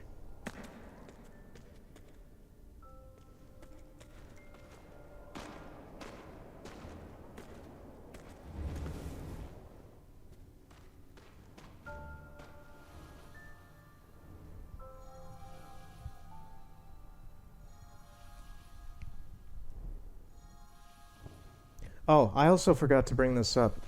We are at 100 wings right now.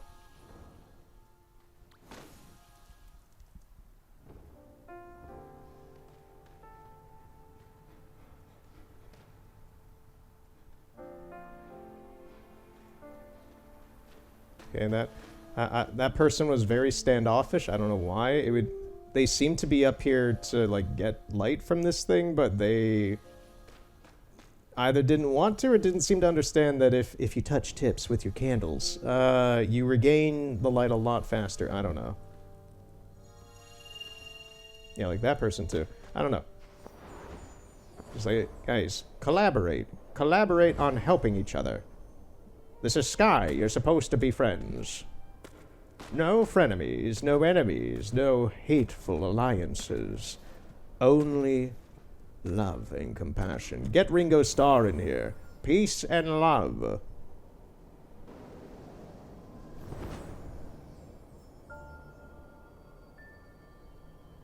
I would pay money to see Ringo play this.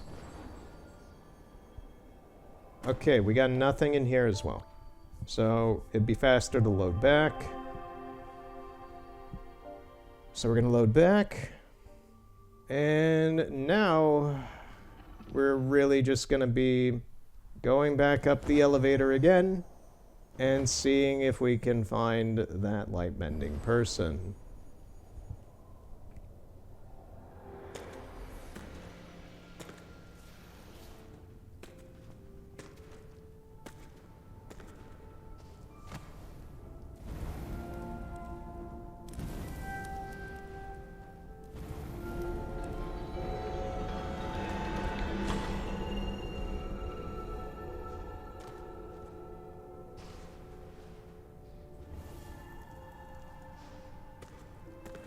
If you want to get the last one, bud, you can. Oh, no, I guess not. Okay. Come on, come on. It's like, why is it not going?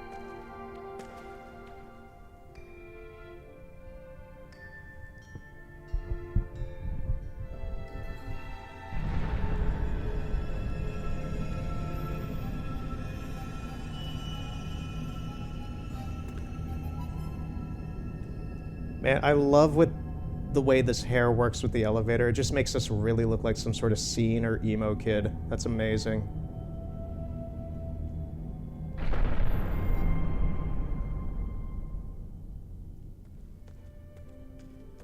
Okay, do we have other people in this room this time? We got one.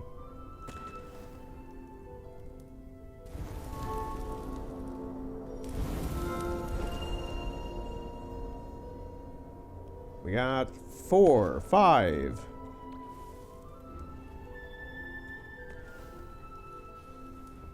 We're in a very bad spot to light this one, apparently.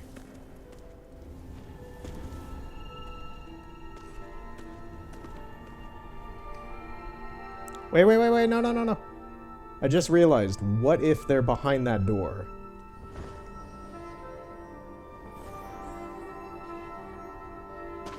We got the door, guys, come on.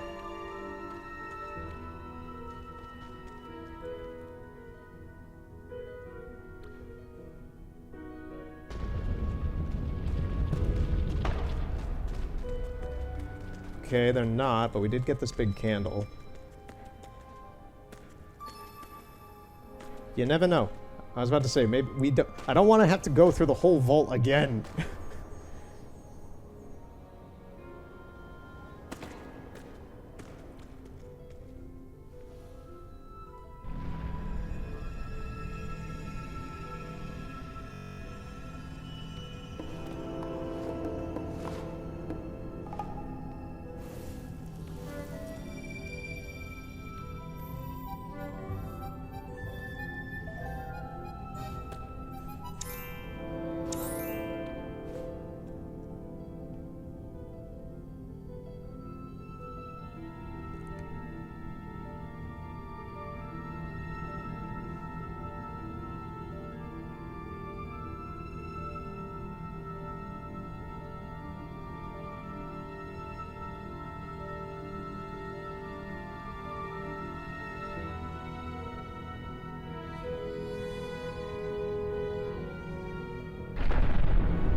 Alright, are they on this floor? We're playing Where's Waldo? Where's Lightmender?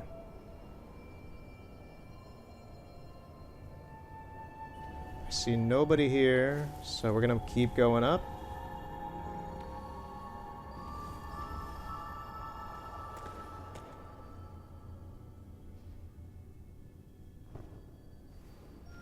I was gonna say, what happened? Somebody else was doing them.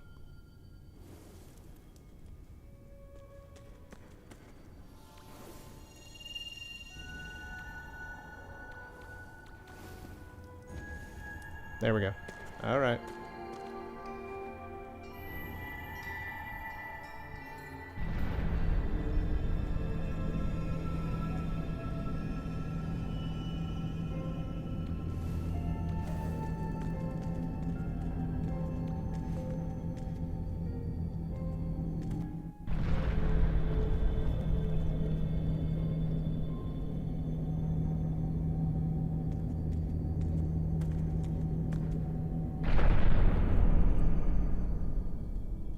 Alright, are they on this floor?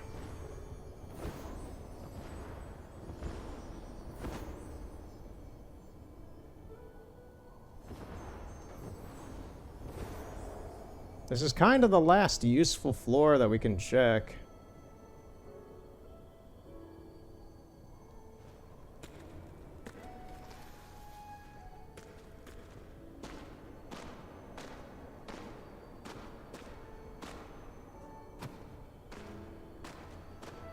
No!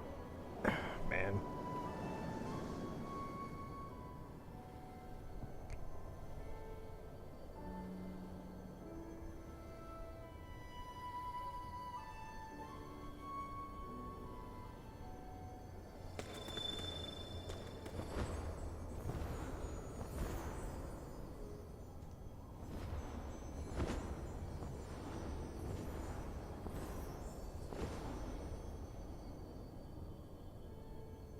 I don't see anybody in here. I know that there's nobody up there. We were up there earlier. This is a bit of a problem, I think. A little bit of a curious conundrum.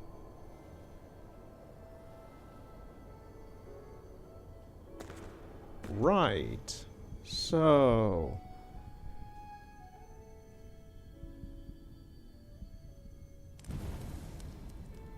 the only other area that I'm aware of that we haven't been to yet in some way has been the weird little side room next to where the elevator begins that you need telekinesis to get into with 4 players. Normally I just glitch in there. We didn't check that out. And aside from that, it's just like weird other, not DLC, but you know, just like side areas. Like the Last City... the seasonal areas, like the Moomin stuff off to the side. There's the office, which apparently we still can't get into. So I would not expect that to be anywhere where we should be going. There's nowhere else, is there? Fractured lantern storage. The Hall of Stories. Yeah, this is like the Hall of Stories. Wait. What is this? We checked the archive. We didn't see anybody in the archive. Oh, the Hall of Stories. Oh, okay, I was drawing a blank on what is the Hall of Stories. It's the area that leads into like the Moomin and all the other extra areas like that. Okay.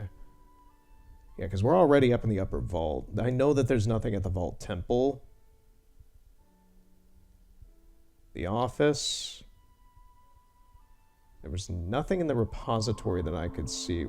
Why is there a lantern in there? Oh, they are in the repository, aren't they? That's why that's there. I didn't see them. Okay, we're going to the repository now. We're gonna scout that area out because there is a symbol there that's showing that something is going on there with the light mending. I think. I'm going out on a limb on that one. I'm gonna guess it's in the repository. We're gonna see. This is very... this is kind of ridiculous in terms of like a Where's Waldo kind of way. Just like, just let me end the light mending thing for today, man. Just let me do it, please. We've been at this for like, what, an hour at this point? Just let it go. Just let me unlock stuff. I already did all the requirements. I did the light mending. Don't make me have to run around the whole map just to find this person. Please.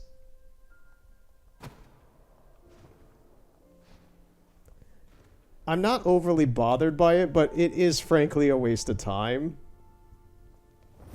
Okay. Where are they? We were already in here. I saw nobody in this cube.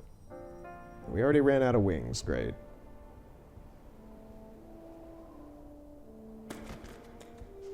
Okay, I regenerate wings next to this person. Well, light.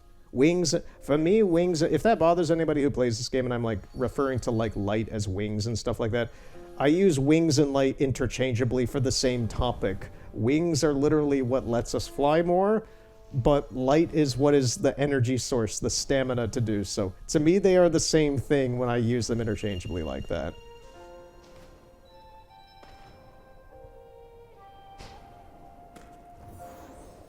I know that they are separate things, but when I'm talking about them, they are not.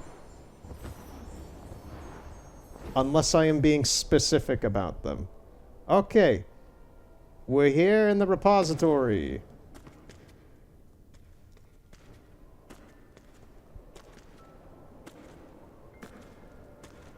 Unless that symbol there is to refer to the fact that the person down here has their own quest line relating to the lights as well. And it's just a coincidence that the light is also the symbol, is a symbol related to the light menders, but they have their own symbol here.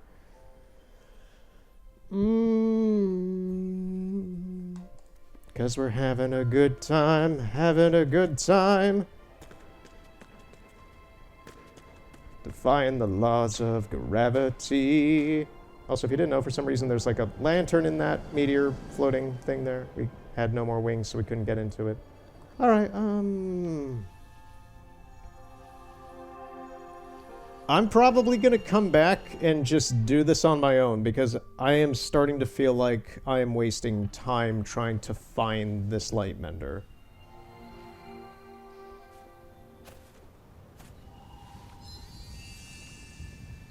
take me to them.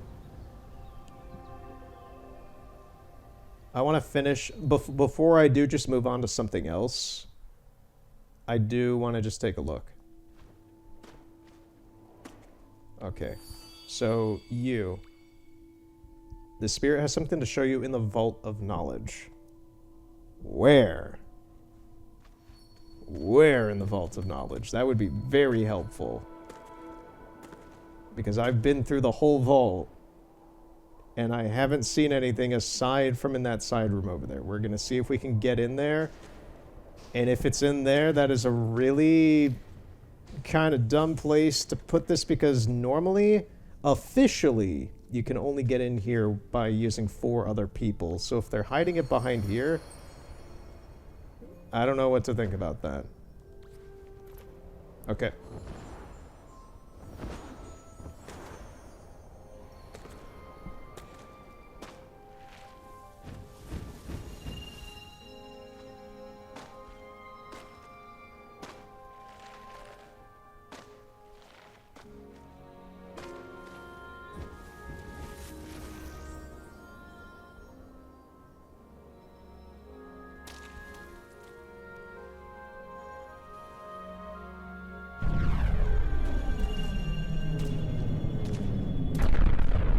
What does that message have to say?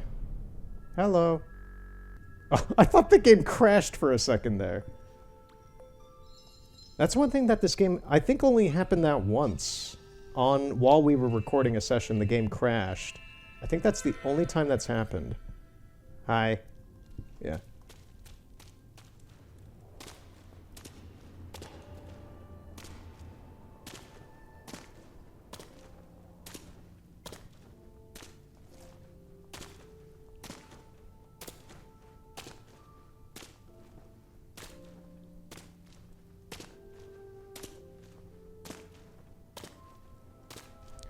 There's gonna be nobody in here, huh?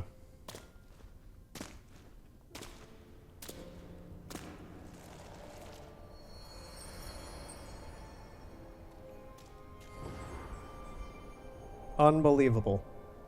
Okay. Let's see if we're able to get out of here without having to reload the area. Probably not.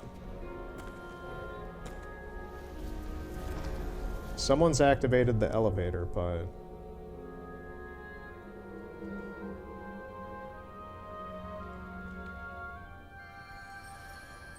This exit might not be visible to some of you, and will be visible to some of you. I don't know why the camera snaps like that sometimes when people are talking.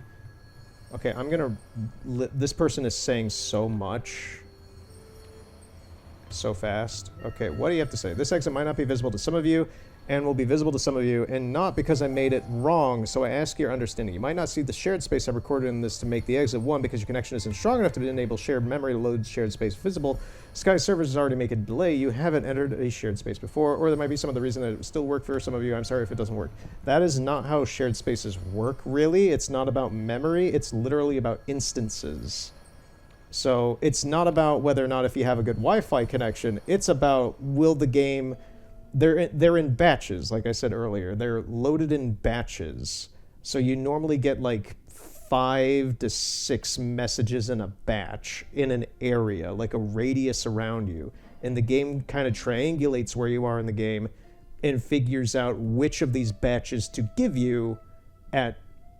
I don't know how that's determined, but I assume it's some level of RNG or something. So if you're not getting anything, maybe that's a Wi-Fi issue, but that seems to be much more of an issue with like phones, maybe. If you're out in like the boondocks, if you live in like Iowa or something, or Wyoming, where there's not a whole lot, you might have some connection issues like that. But yeah, I don't have any Wi-Fi or internet connection issues here. So, yeah. They don't... This person talking in this message doesn't seem to at least... seem to understand how the instances work of the batches of these messages. Like those over there, those over there behind this wall, annoyingly enough, are part of this batch with this one that we talked to. So we're gonna have to reload. That's why you don't just see like messages scattered everywhere at every instance when you're in a place either. It just kind of loads in depending on where the game understands that you are. Same like these. It's like, this is a batch. This is a batch of them. And it's always around like 5 or 6 of them.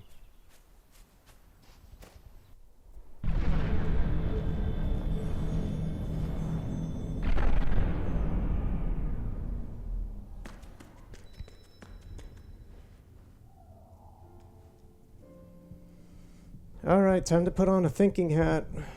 So, well, there's only one other place we haven't been that we can go to, and that's the Hall of Memories over here. I would never expect it to be in here. Nothing ever happens in here.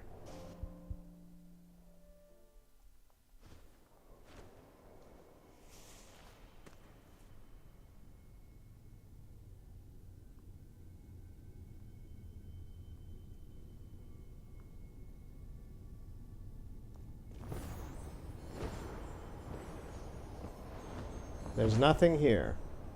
Big surprise. Rightio.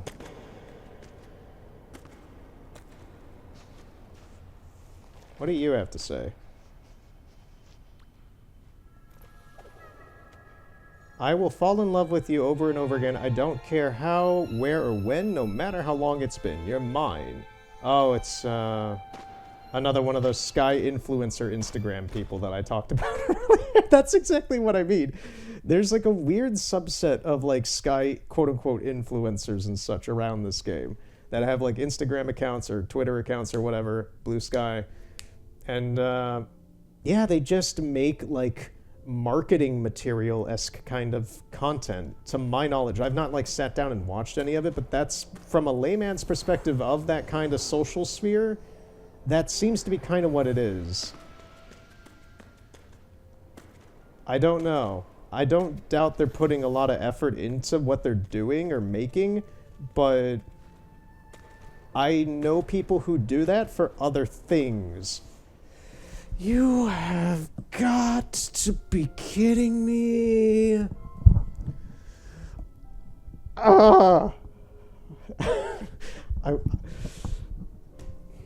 Man, we just spent like 40 minutes, an hour or something looking for this person, and they're right in front of the entrance to the light mending stuff from inside the elevator area.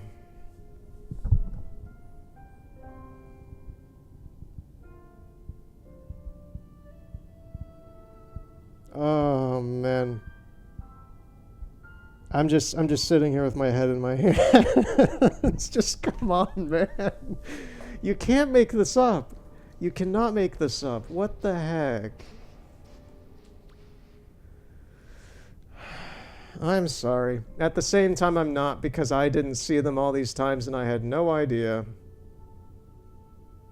What are you doing? You just want me to sit in front of this? I don't want to bow at it. I want to sit.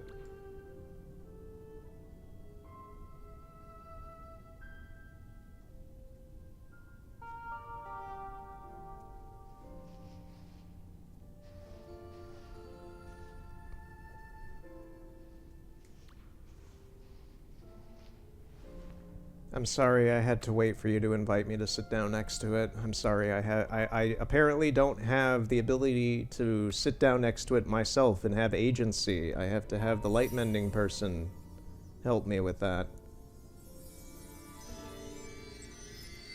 Oh gosh. Okay.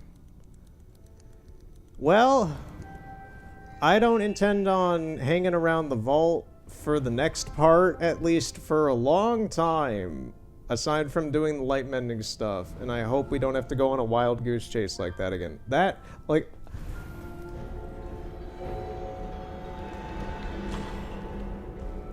What am I doing? We're right next to them.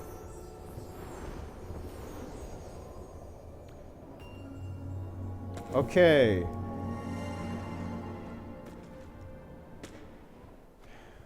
Like... The cynic in me is like, well, now you have content from doing all of that, but seriously, man. Dragonheart to the stars.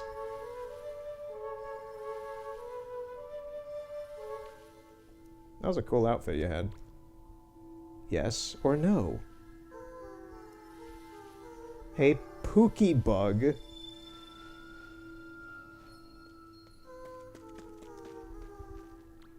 What is this fetish shit? What the fuck is this fetish shit we're walking in on right now?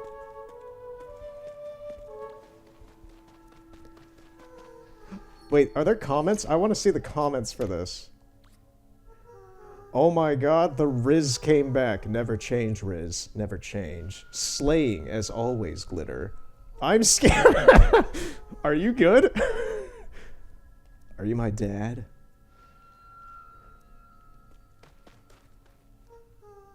Because you don't talk to me enough. What is this? What is this fetish shit?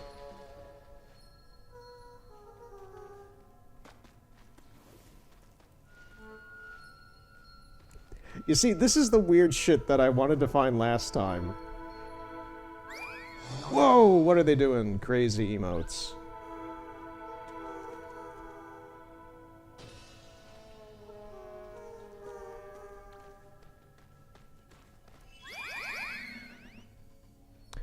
Right.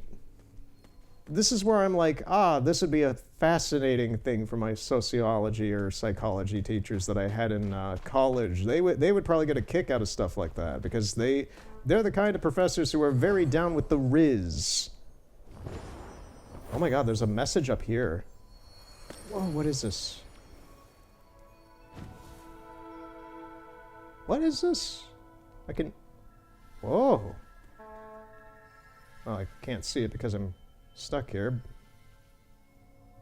Oh, it's more of the manta ray stuff. Okay.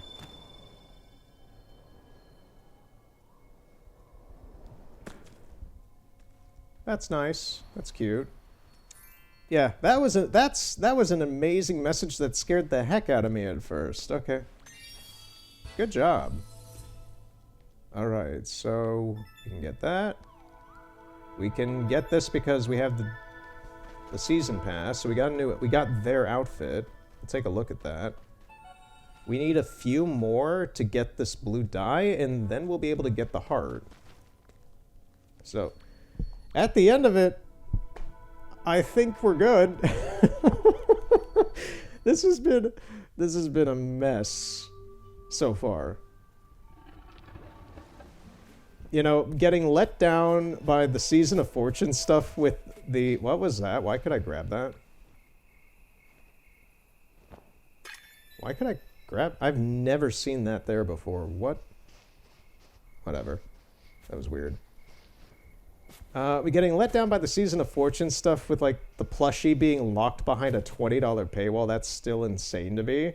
To having to play Where's Waldo in the vault, of all places, like 2 or 3 times I've been through the vault now today. And it ended up being right at the entryway to the light mending stuff. That was... You can't make that up. You can't make that up. That's insane. Okay. And then finding a really funny and weird message there in the light mending area. That was cool. Keep being weird. Alright, so let's take a look at this new outfit. I mean, it makes us look a bit more goth, which works with the hair.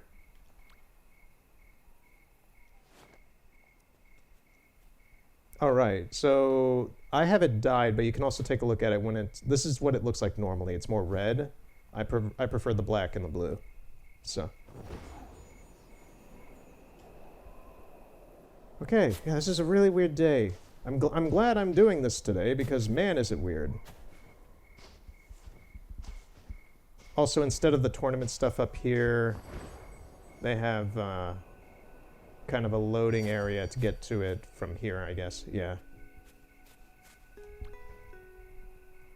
What is this?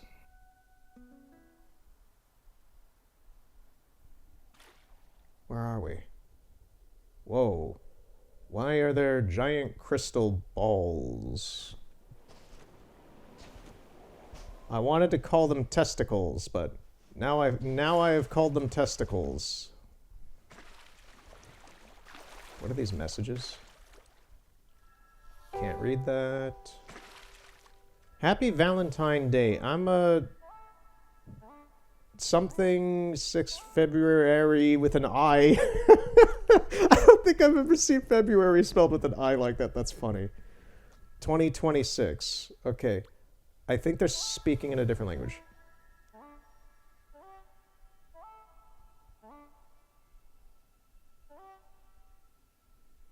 Yeah, I have no idea what they're saying. No idea what they're saying. No idea what they're saying.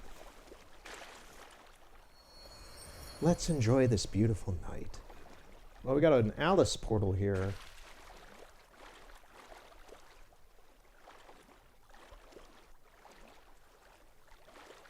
There's another message right next to the crystals.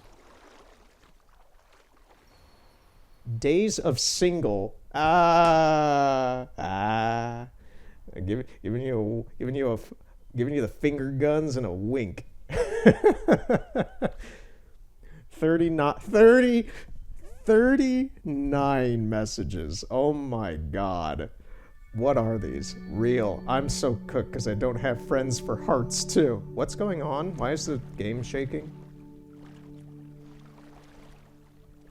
These people over here seem to be doing something. Days of love yourself. Keep your head up, princesses, before your crown falls. Bro, you're not alone. I feel you. Little Unicode emote with a heart mail. Broke up with my love this year. I get that feeling. Well, at least you've had a relationship. That's the funniest thing that like I've legitimately told people who have like had like relationships and such because like I've not is like, well, at least you've had it, so you know what it's like to have one. I understand it sucks that it broke up, but you could have gone your whole life without one, man. So it's like, you might think it's shit, but you know, it's better than nothing. I totally get it. Having a boyfriend is an embarrassing thing. Huh? See. It's better to be single than to have a toxic boyfriend. Ooh, someone venting here. Ooh, hope things get better for you, man. Real. We are all here as a community. We are all one in the sky community. You are not alone in your loneliness. I'm lonely. Almost all of us are lonely to varying degrees. Let's hang in there together. Love doesn't need to be romantic. We see in how our love to friends or family, this is broken English. It's a lonely day. Today is lagged. What do you mean by lagged? Like your game? I don't know. Dang, that sucks.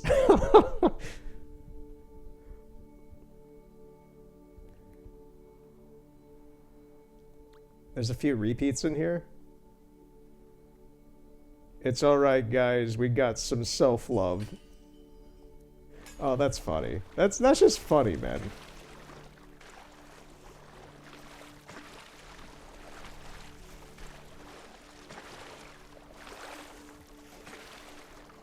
So this thing's now lit up. I don't know why. There's a cauldron on top of it. Okay. I don't know where we are still, that's the thing.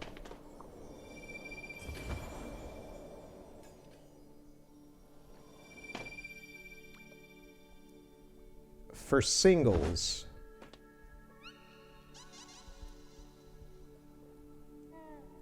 You're single. Why did we find this stuff last time? I'm single. You know what that means?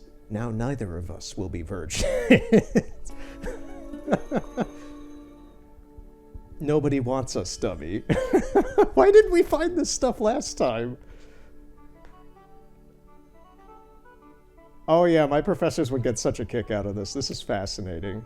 This is nuts.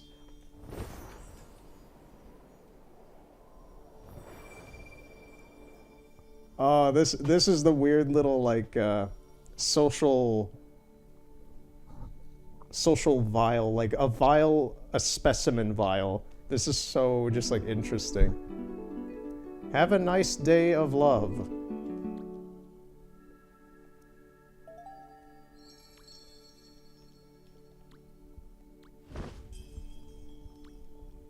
So we can drink from this cauldron, I guess?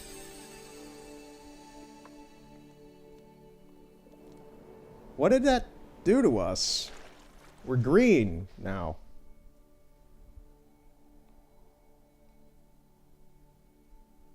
Chat, are we cooked? What is this? Oh, piano recital. Cool. This is the kind of stuff I was looking for last time. And I'm amazed that we kind of found some now. Oh man. Okay, that's the piano recital. Daily reminder, Mina. Hello. Hope you guys enjoy the days of love. Stay amazing. I'm wondering what that code is at the end. If no one said it yet, I love you. Is that supposed to be like some sort of emote? I don't know.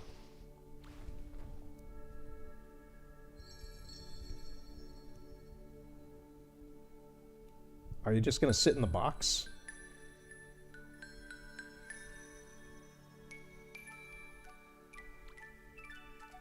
Okay.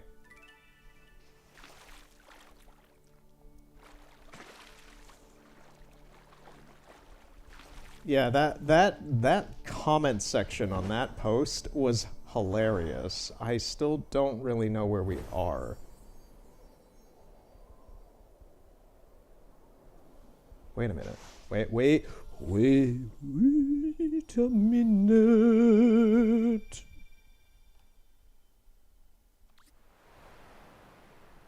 Okay, it's showing us here. This little area off near the Moomin and the Crescent Oasis areas. There are two possibilities. One, we are in one of those extra areas like the Moomin area or the Crescent Valley. Two, as I saw this cloud formation and where we are positionally against the Eye of Eden and the mountain and such, this is fairly similar to where that square that I saw at the very, if you stayed for like the weird little bonus thing at the end where we went back to Avery, and I kind of showed off a out of bounds square in the map next to Avery. This positionally is kind of where that would be, although the cloud formation does not look entirely the same. So this is probably not that, but that's an idea. Let's get the map stone, if there is one, and see what this is supposed to be. Because I've never been in here, and it's really kind of weirdly big. Oh, you can go over there and hug that character, I guess. Yeah, I don't know if there is a map stone in here. There should be, because we're on the map.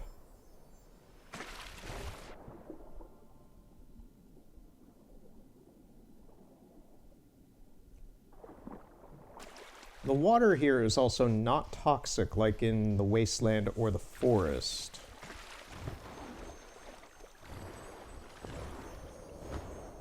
What was that? You saw that shooting out of there? This is a very interesting area. I've not been in here, which is a lot for me because I've played this game a lot.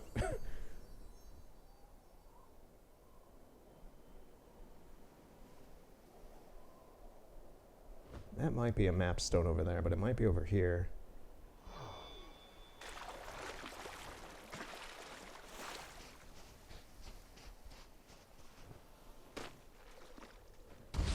Whoa! Okay, we got a geyser.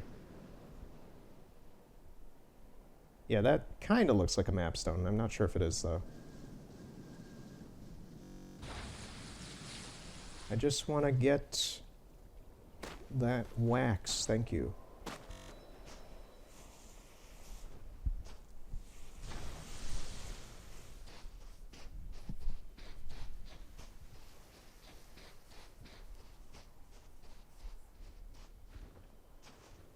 I still don't fully what is this effect on us? We have like green trails and a green glow for some reason. I don't know why. But that was the buff, the spell effect that was given to us for some reason.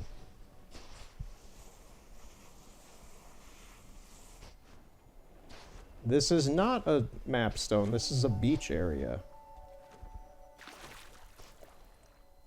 We got a boogie board. I can't remember the last time I used a boogie board in like real life. Probably when I was like 11.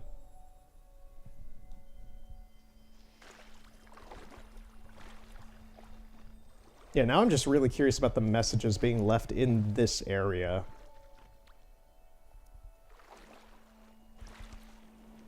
Okay, we got some more. Music. My BB. My baby, it's your birthday. Happy birthday, my baby. I wish you your full love and happiness and success. I am lucky to have you in my life. Love you so much.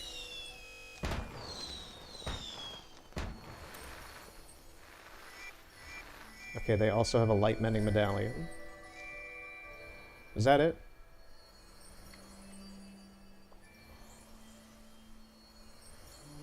Yeah, I don't entirely get why sometimes the camera keeps snapping into a specific direction when you're trying to, like, read stuff. Another music. What is this? Okay. Alright, I think that's that. There's a tunnel that goes into the clouds, but there's also all these jellyfish that seem to imply you to want to get up on top of this. We could probably just ride this up as is, unless there's an invisible wall.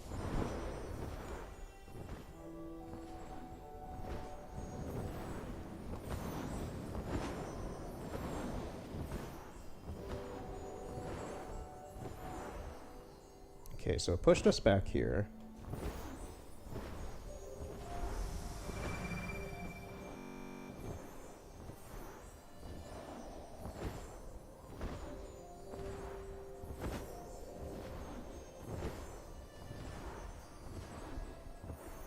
What is that?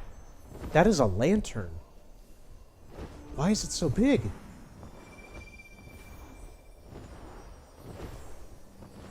What is this place? Like, for real? There's a huge-ass lantern over there. You see that? The audio glitch.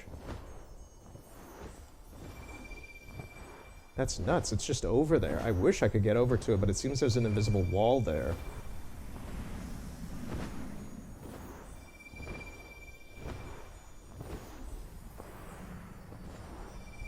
The game really does not want us to keep flying up, so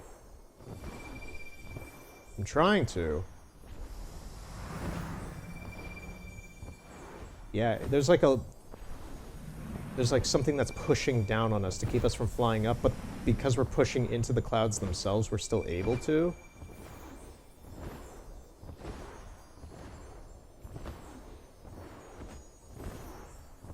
We haven't hit a wall yet going this way, but this is taking a bit longer because it's keeping us so tightly packed to the clouds. And we hit some sort of load zone.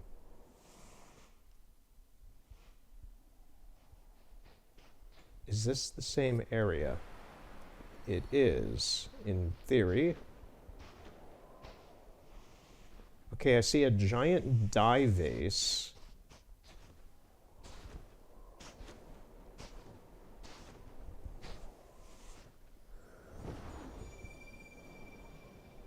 I see lights over there. And there's the giant lantern that we saw before. What is this place? This is...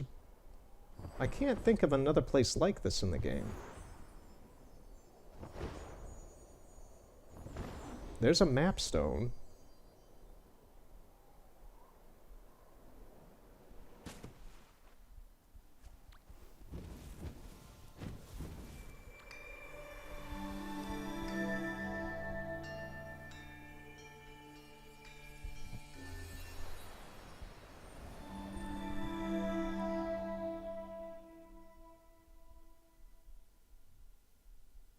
The Starlight Desert. Ah, I've heard of this place in passing. Over days, over weeks, months, the month that I've played through this game. I have heard of this place in passing. I think this is to do with the Little Prince, question mark? I know that there is a Little Prince area. I know nothing about the Little Prince. But, that might explain why the objects in here are so big, is because he is so little? Question mark? Once again, it's like, I don't know. Okay, we're gonna leave then, because I don't care to be in here, and it also tells me that this is an area that we can access from the Hall of Memories, because this is one of those extra areas. Right. Yeah, that was fascinating, because it was just such a new place that I've never been to before, but we're not doing that today. We got a taste. We got a very interesting taste of it. And man, are the messages left by players in there really funny.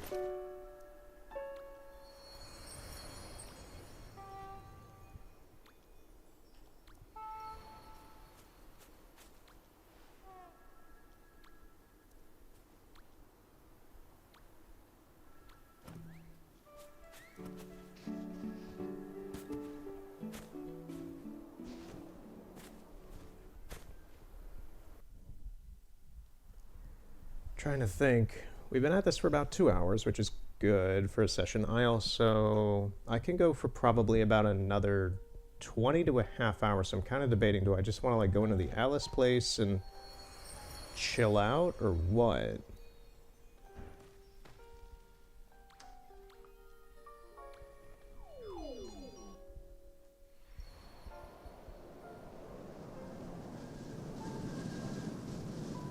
This is one of my favorite places to be in the game, to be honest. The music is perfect. I like the lighting design in here. The level design is cool with us being small like this.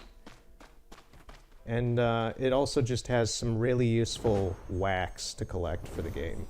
But it's just really cozy. This is a really, really nice and cozy place to just, like, even if, like, I want to stop, like, just doing the wax collecting stuff, like I'm doing here, and, like, I want to go back over to my computer and, like, work on stuff, or if I'm even just, like, already at my computer just doing stuff, I could just let this chill and just almost be kind of like a screensaver in a way, just kind of, like, let it vibe, and it's really nice that way. So this is one of my more favorite areas, just because it is a well-designed, cozy place. One small thing, I brought this up when, I don't know if it was last time or the time before, but there's a book in the tunnel that leads down. That book is actually over here, and the funniest thing about it is that we can see it properly here. But the reason why it has all of this stuff is because it is actually supposed to be the Sky art book that I want. This book is $200, man. I want this book in like real life. But it's funny how they put it here. Just as like a little Easter egg.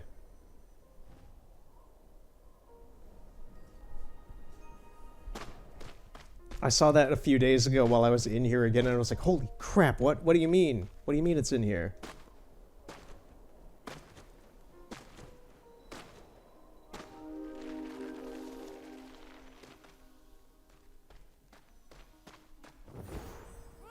Oh, the special crab. This is not too common to find from my experience. I've only found it like twice, and I've been in here every day.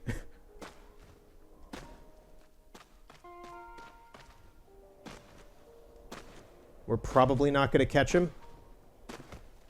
Oh, we did. Nice. Nice, nice. Now go back to your hole, Mr. Bunny.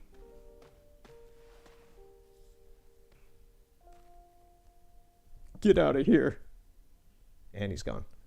Yeah, that's not common. You have to touch him, and he gives you some more wax. But that I've only seen that thing like maybe 2 or 3 times. I saw it the first time I ever came in here, and I had no idea what the heck it was. I think it was like one of my first introductions to the crabs.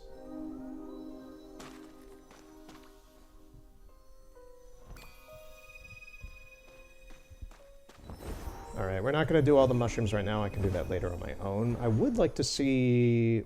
Since we only have like 20 minutes left, we may as well try to like see about other messages. That might as well be how we kind of wrap this up today, is just kind of collect a little bit of some extra wax. Just kind of run around.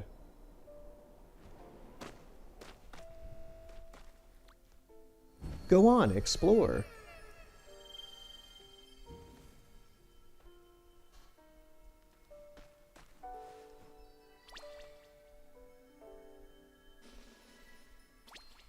Okay, this is a pretty boring one.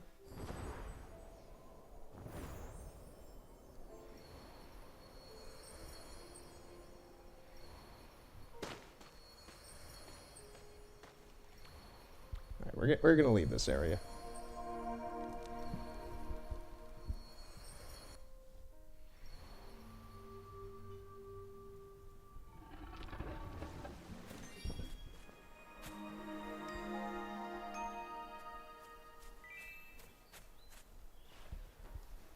Is there any other, like, weird things that maybe we could take a look at instead, like out of bounds or what have you? I'm trying to think. I already did the darkness. If you look at the gate for the Golden Wasteland, I already did the darkness in there earlier before I was recording. It was not a major eruption. It just gave me... Did it give me some cherished candles? Yeah, it gave me 2. I guess we could do something with that with the skill tree of somebody.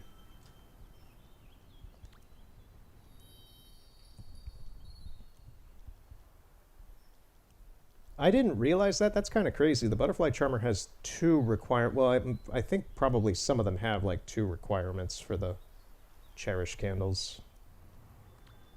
I didn't realize I had unlocked both of them. So... that one requires 3. That one requires 2. 3. If we get 10 hearts, we can get his piano. This one's complete. This one's 2. This one is 1. I think we're going to get 2 of them done by just doing 1 for each, if we can find another one that just needs 1.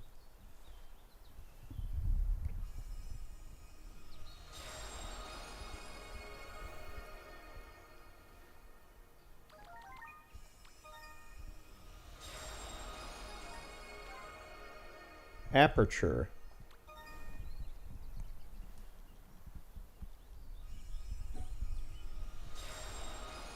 Okay, so the Manta Whisperer is complete.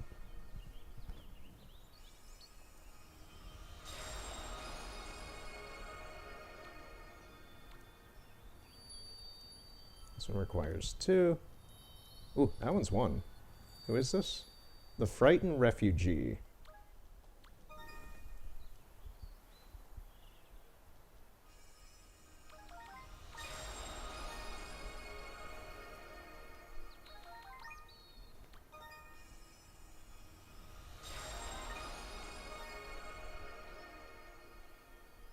And what? This is like their weird kind of harp instrument. I'm not going to get it now, but it is available to get. Okay. That was good. What is this emote that we got?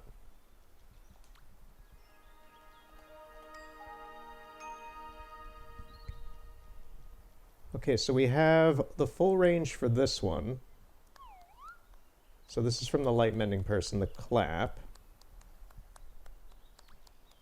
And then just now we got the full range for this. Nope, that is 3. This is the 4th one. So you just get extra exclamation points above you when you do that. Okay. Good to know.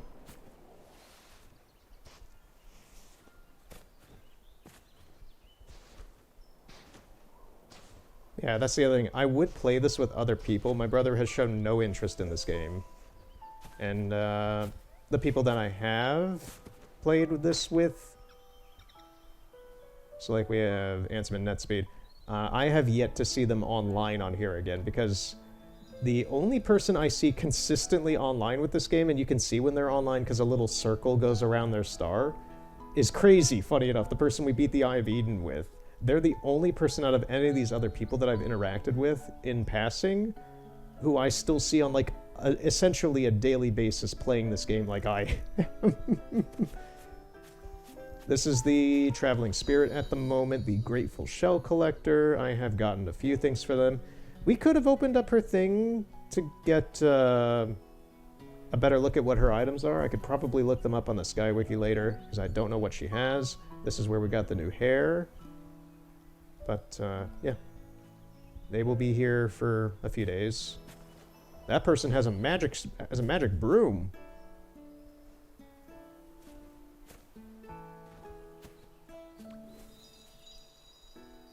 They're probably going to disappear. Yes, they are. They were teleporting.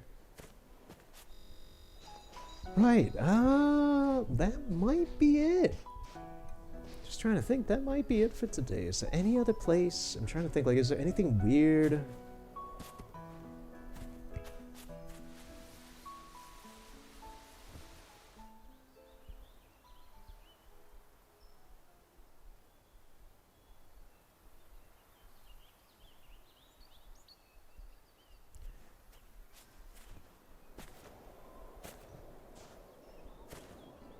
I want to see if there's any way to clip into Liminal Avery from the restaurant here, and if not...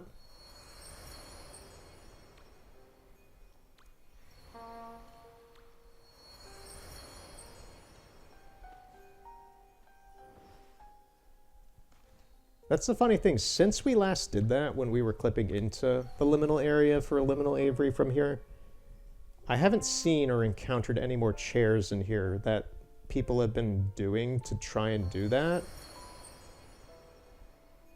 So I'm not sure why people have stopped doing that. If in like the batch that we got in here of these messages is just like one that we got a bad draw of the cards and one didn't show up, but consistently I just have not been finding any that people have been putting like over here like they were quite a bit a month ago.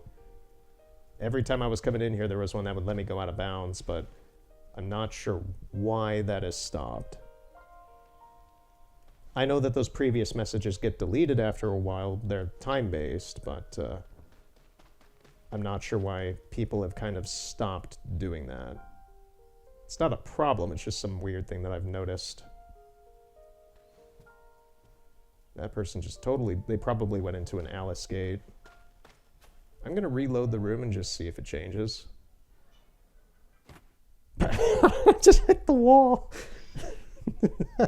Oh, that was dumb. No, it's the same one. Let's see if we're going to do a 3. Third time's the charm. Yeah, you just hit the wall because the load zone hasn't registered yet properly. No, it just keeps doing the same one. Let's try from the other entrance exit.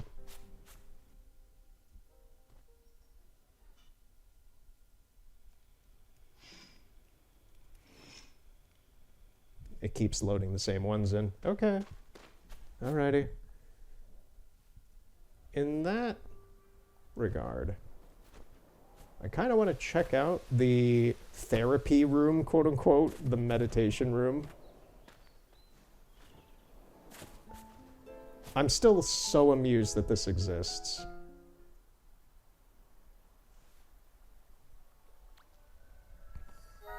The Tranquil Garden.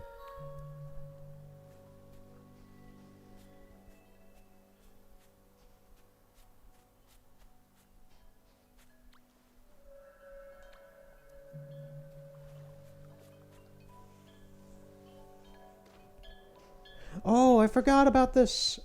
Big news in terms of another video game coming out that I'm very, very, very excited about, and I want to try and, like, rein in my excitement after Ghost of Yotei, and I don't want to be disappointed with this next one. Kena. I love Kena Bridge of Spirits, and they're coming out with a new Kena game, Ember Lab is. It looks pretty decent. I'm very excited and hopeful it's good. We will be playing that probably around when it comes out. I don't know if exactly on launch day or anything like that, but around when it comes out. I would love to play it. I don't know when it's coming out, but it's like Kena something of the cosmos or something, so I'm assuming it has to do with some sort of cosmology of spirits and such. Once again with spirits, and regarding this game, there are connections to my interests across the board. So yeah, so I'm guessing we're gonna be, Kena looks a little older, and the graphics look smidgen more realistic and less stylized, but not that big of a difference. That might just be because the graphics themselves just look inherently a bit better. But yeah, Kena Bridge of Spirits came out like, what, 5 years ago? 5 years ago? I really, really love that game.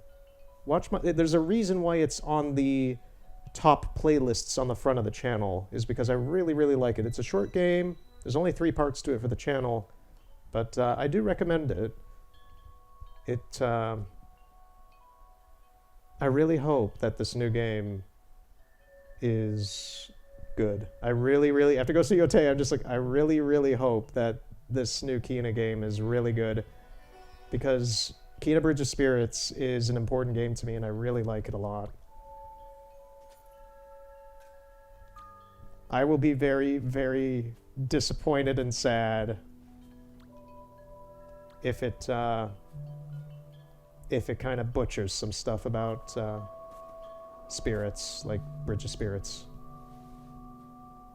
We'll see. I don't know. The game, they've only shown that it exists, it's being made, and a few screenshots of it and such, so I'm excited that Ember Lab has decided to continue with Kena, and I hope that it is a good game. I really do.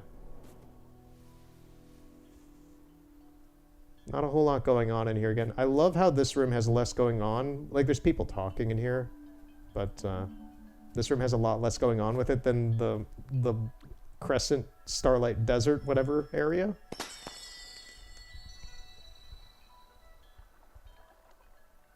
Okay. My voice is starting to give out because it's getting late and I've been talking for a while now. There is... Someone fell asleep in here. That's appropriate. That's the thing. This area is kind of like the Alice place, where you could probably just have this on in the background as kind of a vibe while you're doing other stuff or working on other things, and just have it like on your TV or your PC or whatever you're using.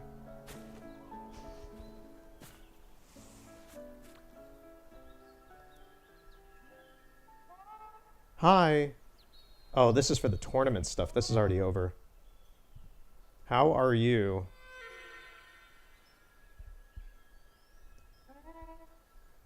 Let's get ready for Triumph Team. It's funny, when I see stuff like HRU for how are you, it takes me a moment to register that, because I've grown up with Leet Speak, but Leet Speak like that's a little bit more obscure and personalized, is a bit more of like a what do you mean?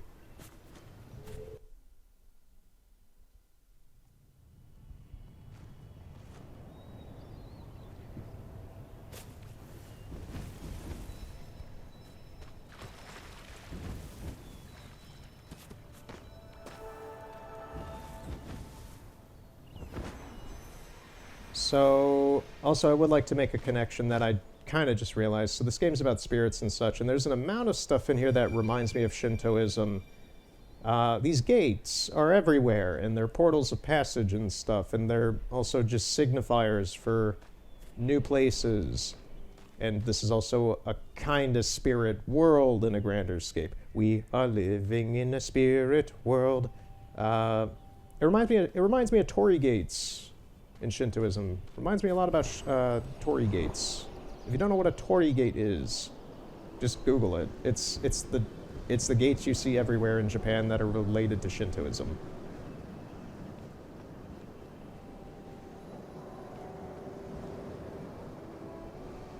So I want to go to the vault here. The one that you have to have like 8 players to get up to the top of it to then get to the secret area where the Oreo dog is interactable if you get enough players to do it. I've done that once. I showed that a couple parts ago.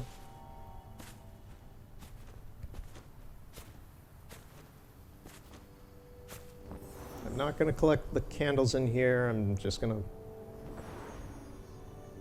go to that thing. This pop filter on the side of my headset is actually now, that's why I'm feeling kind of like tired and such. It's actually kind of giving me a slight headache now. So I'm starting to feel the pressure of the weight from this thing pressed up against myself, because it's also like a clip. It's a pretty beefy looking clip that's being pushed into my head. And how long have we been? About 2.5 hours, okay. It's starting to kind of bother me a little bit. So I might end up putting like a little pad, like a little strip of felt on it, so it does not put so much plastic force on my head. I don't know.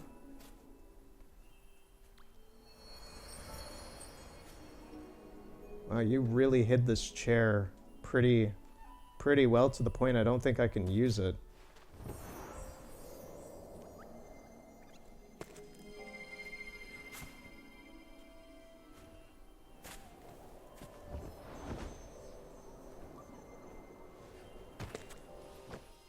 Nope, we got it. Alright, let's get out.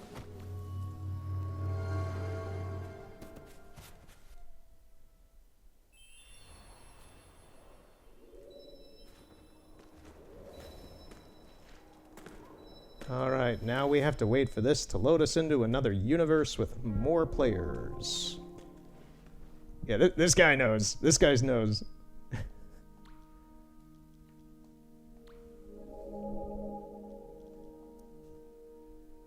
He knows how this all works. A lot of players who come in here, I'm not sure if they're first timers or not. I was kind of the same way. It's just like, when enough players get into this room, the room kind of solidifies itself and stops allowing other universes to come into the room as well. That dude has one of those dragons on, which is funny.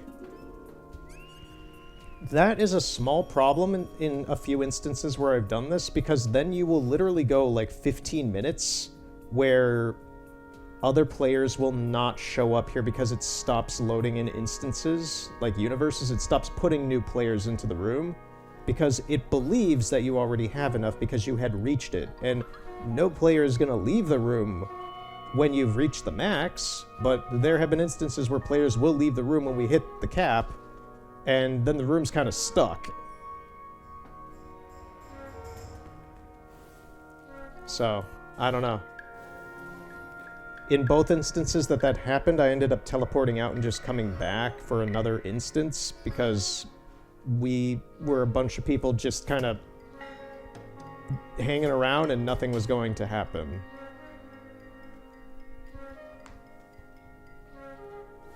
I can't say that's like a core function of this room, but it is something I have observed a few times, so.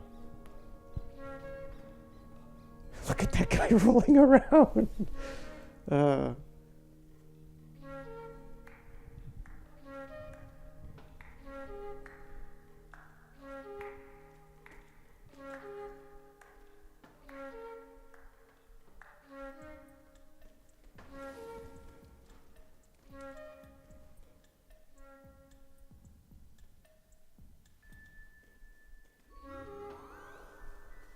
What is that emote? He like summoned a bubble.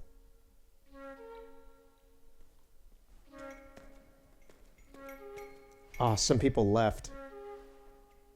See, that's what I'm talking about. It's like, if you leave when this thing it initializes in a way, and that's when you're able to interact with these discs to unlock this vault. And when it initializes the room to be able to do that with the amount of players that are necessary, if you leave the room, it kind of freaks the room out a little bit in a way, in that it doesn't understand that people have left. So, I don't know. That's happened a few times, and that's always kind of a bummer. That person has a very nice Manta plushie.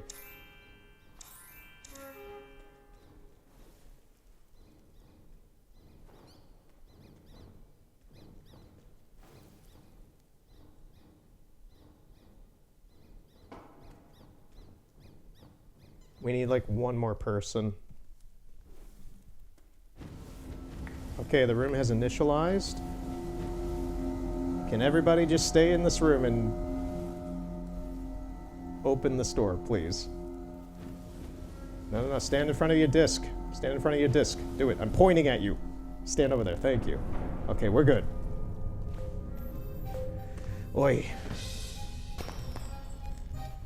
Da-da-da-da.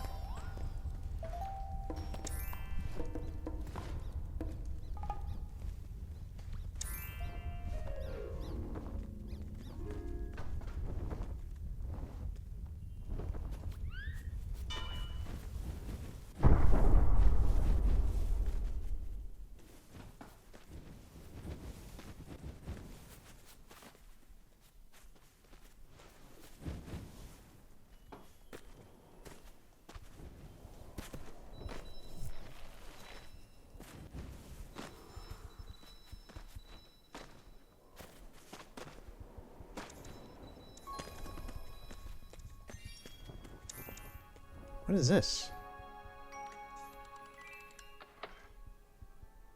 Oh, this is the new little music box for this for the Days of Fortune thing.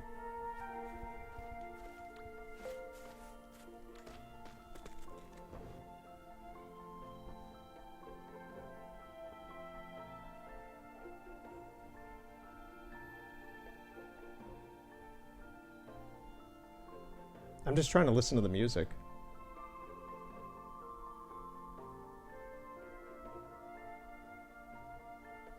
It's very Kingdom Hearts-like, almost. Da-da-da-da. That's a very Kingdom Hearts melody right there. Yeah, now I want to play Kingdom Hearts. We're not doing a Kingdom Hearts playthrough today.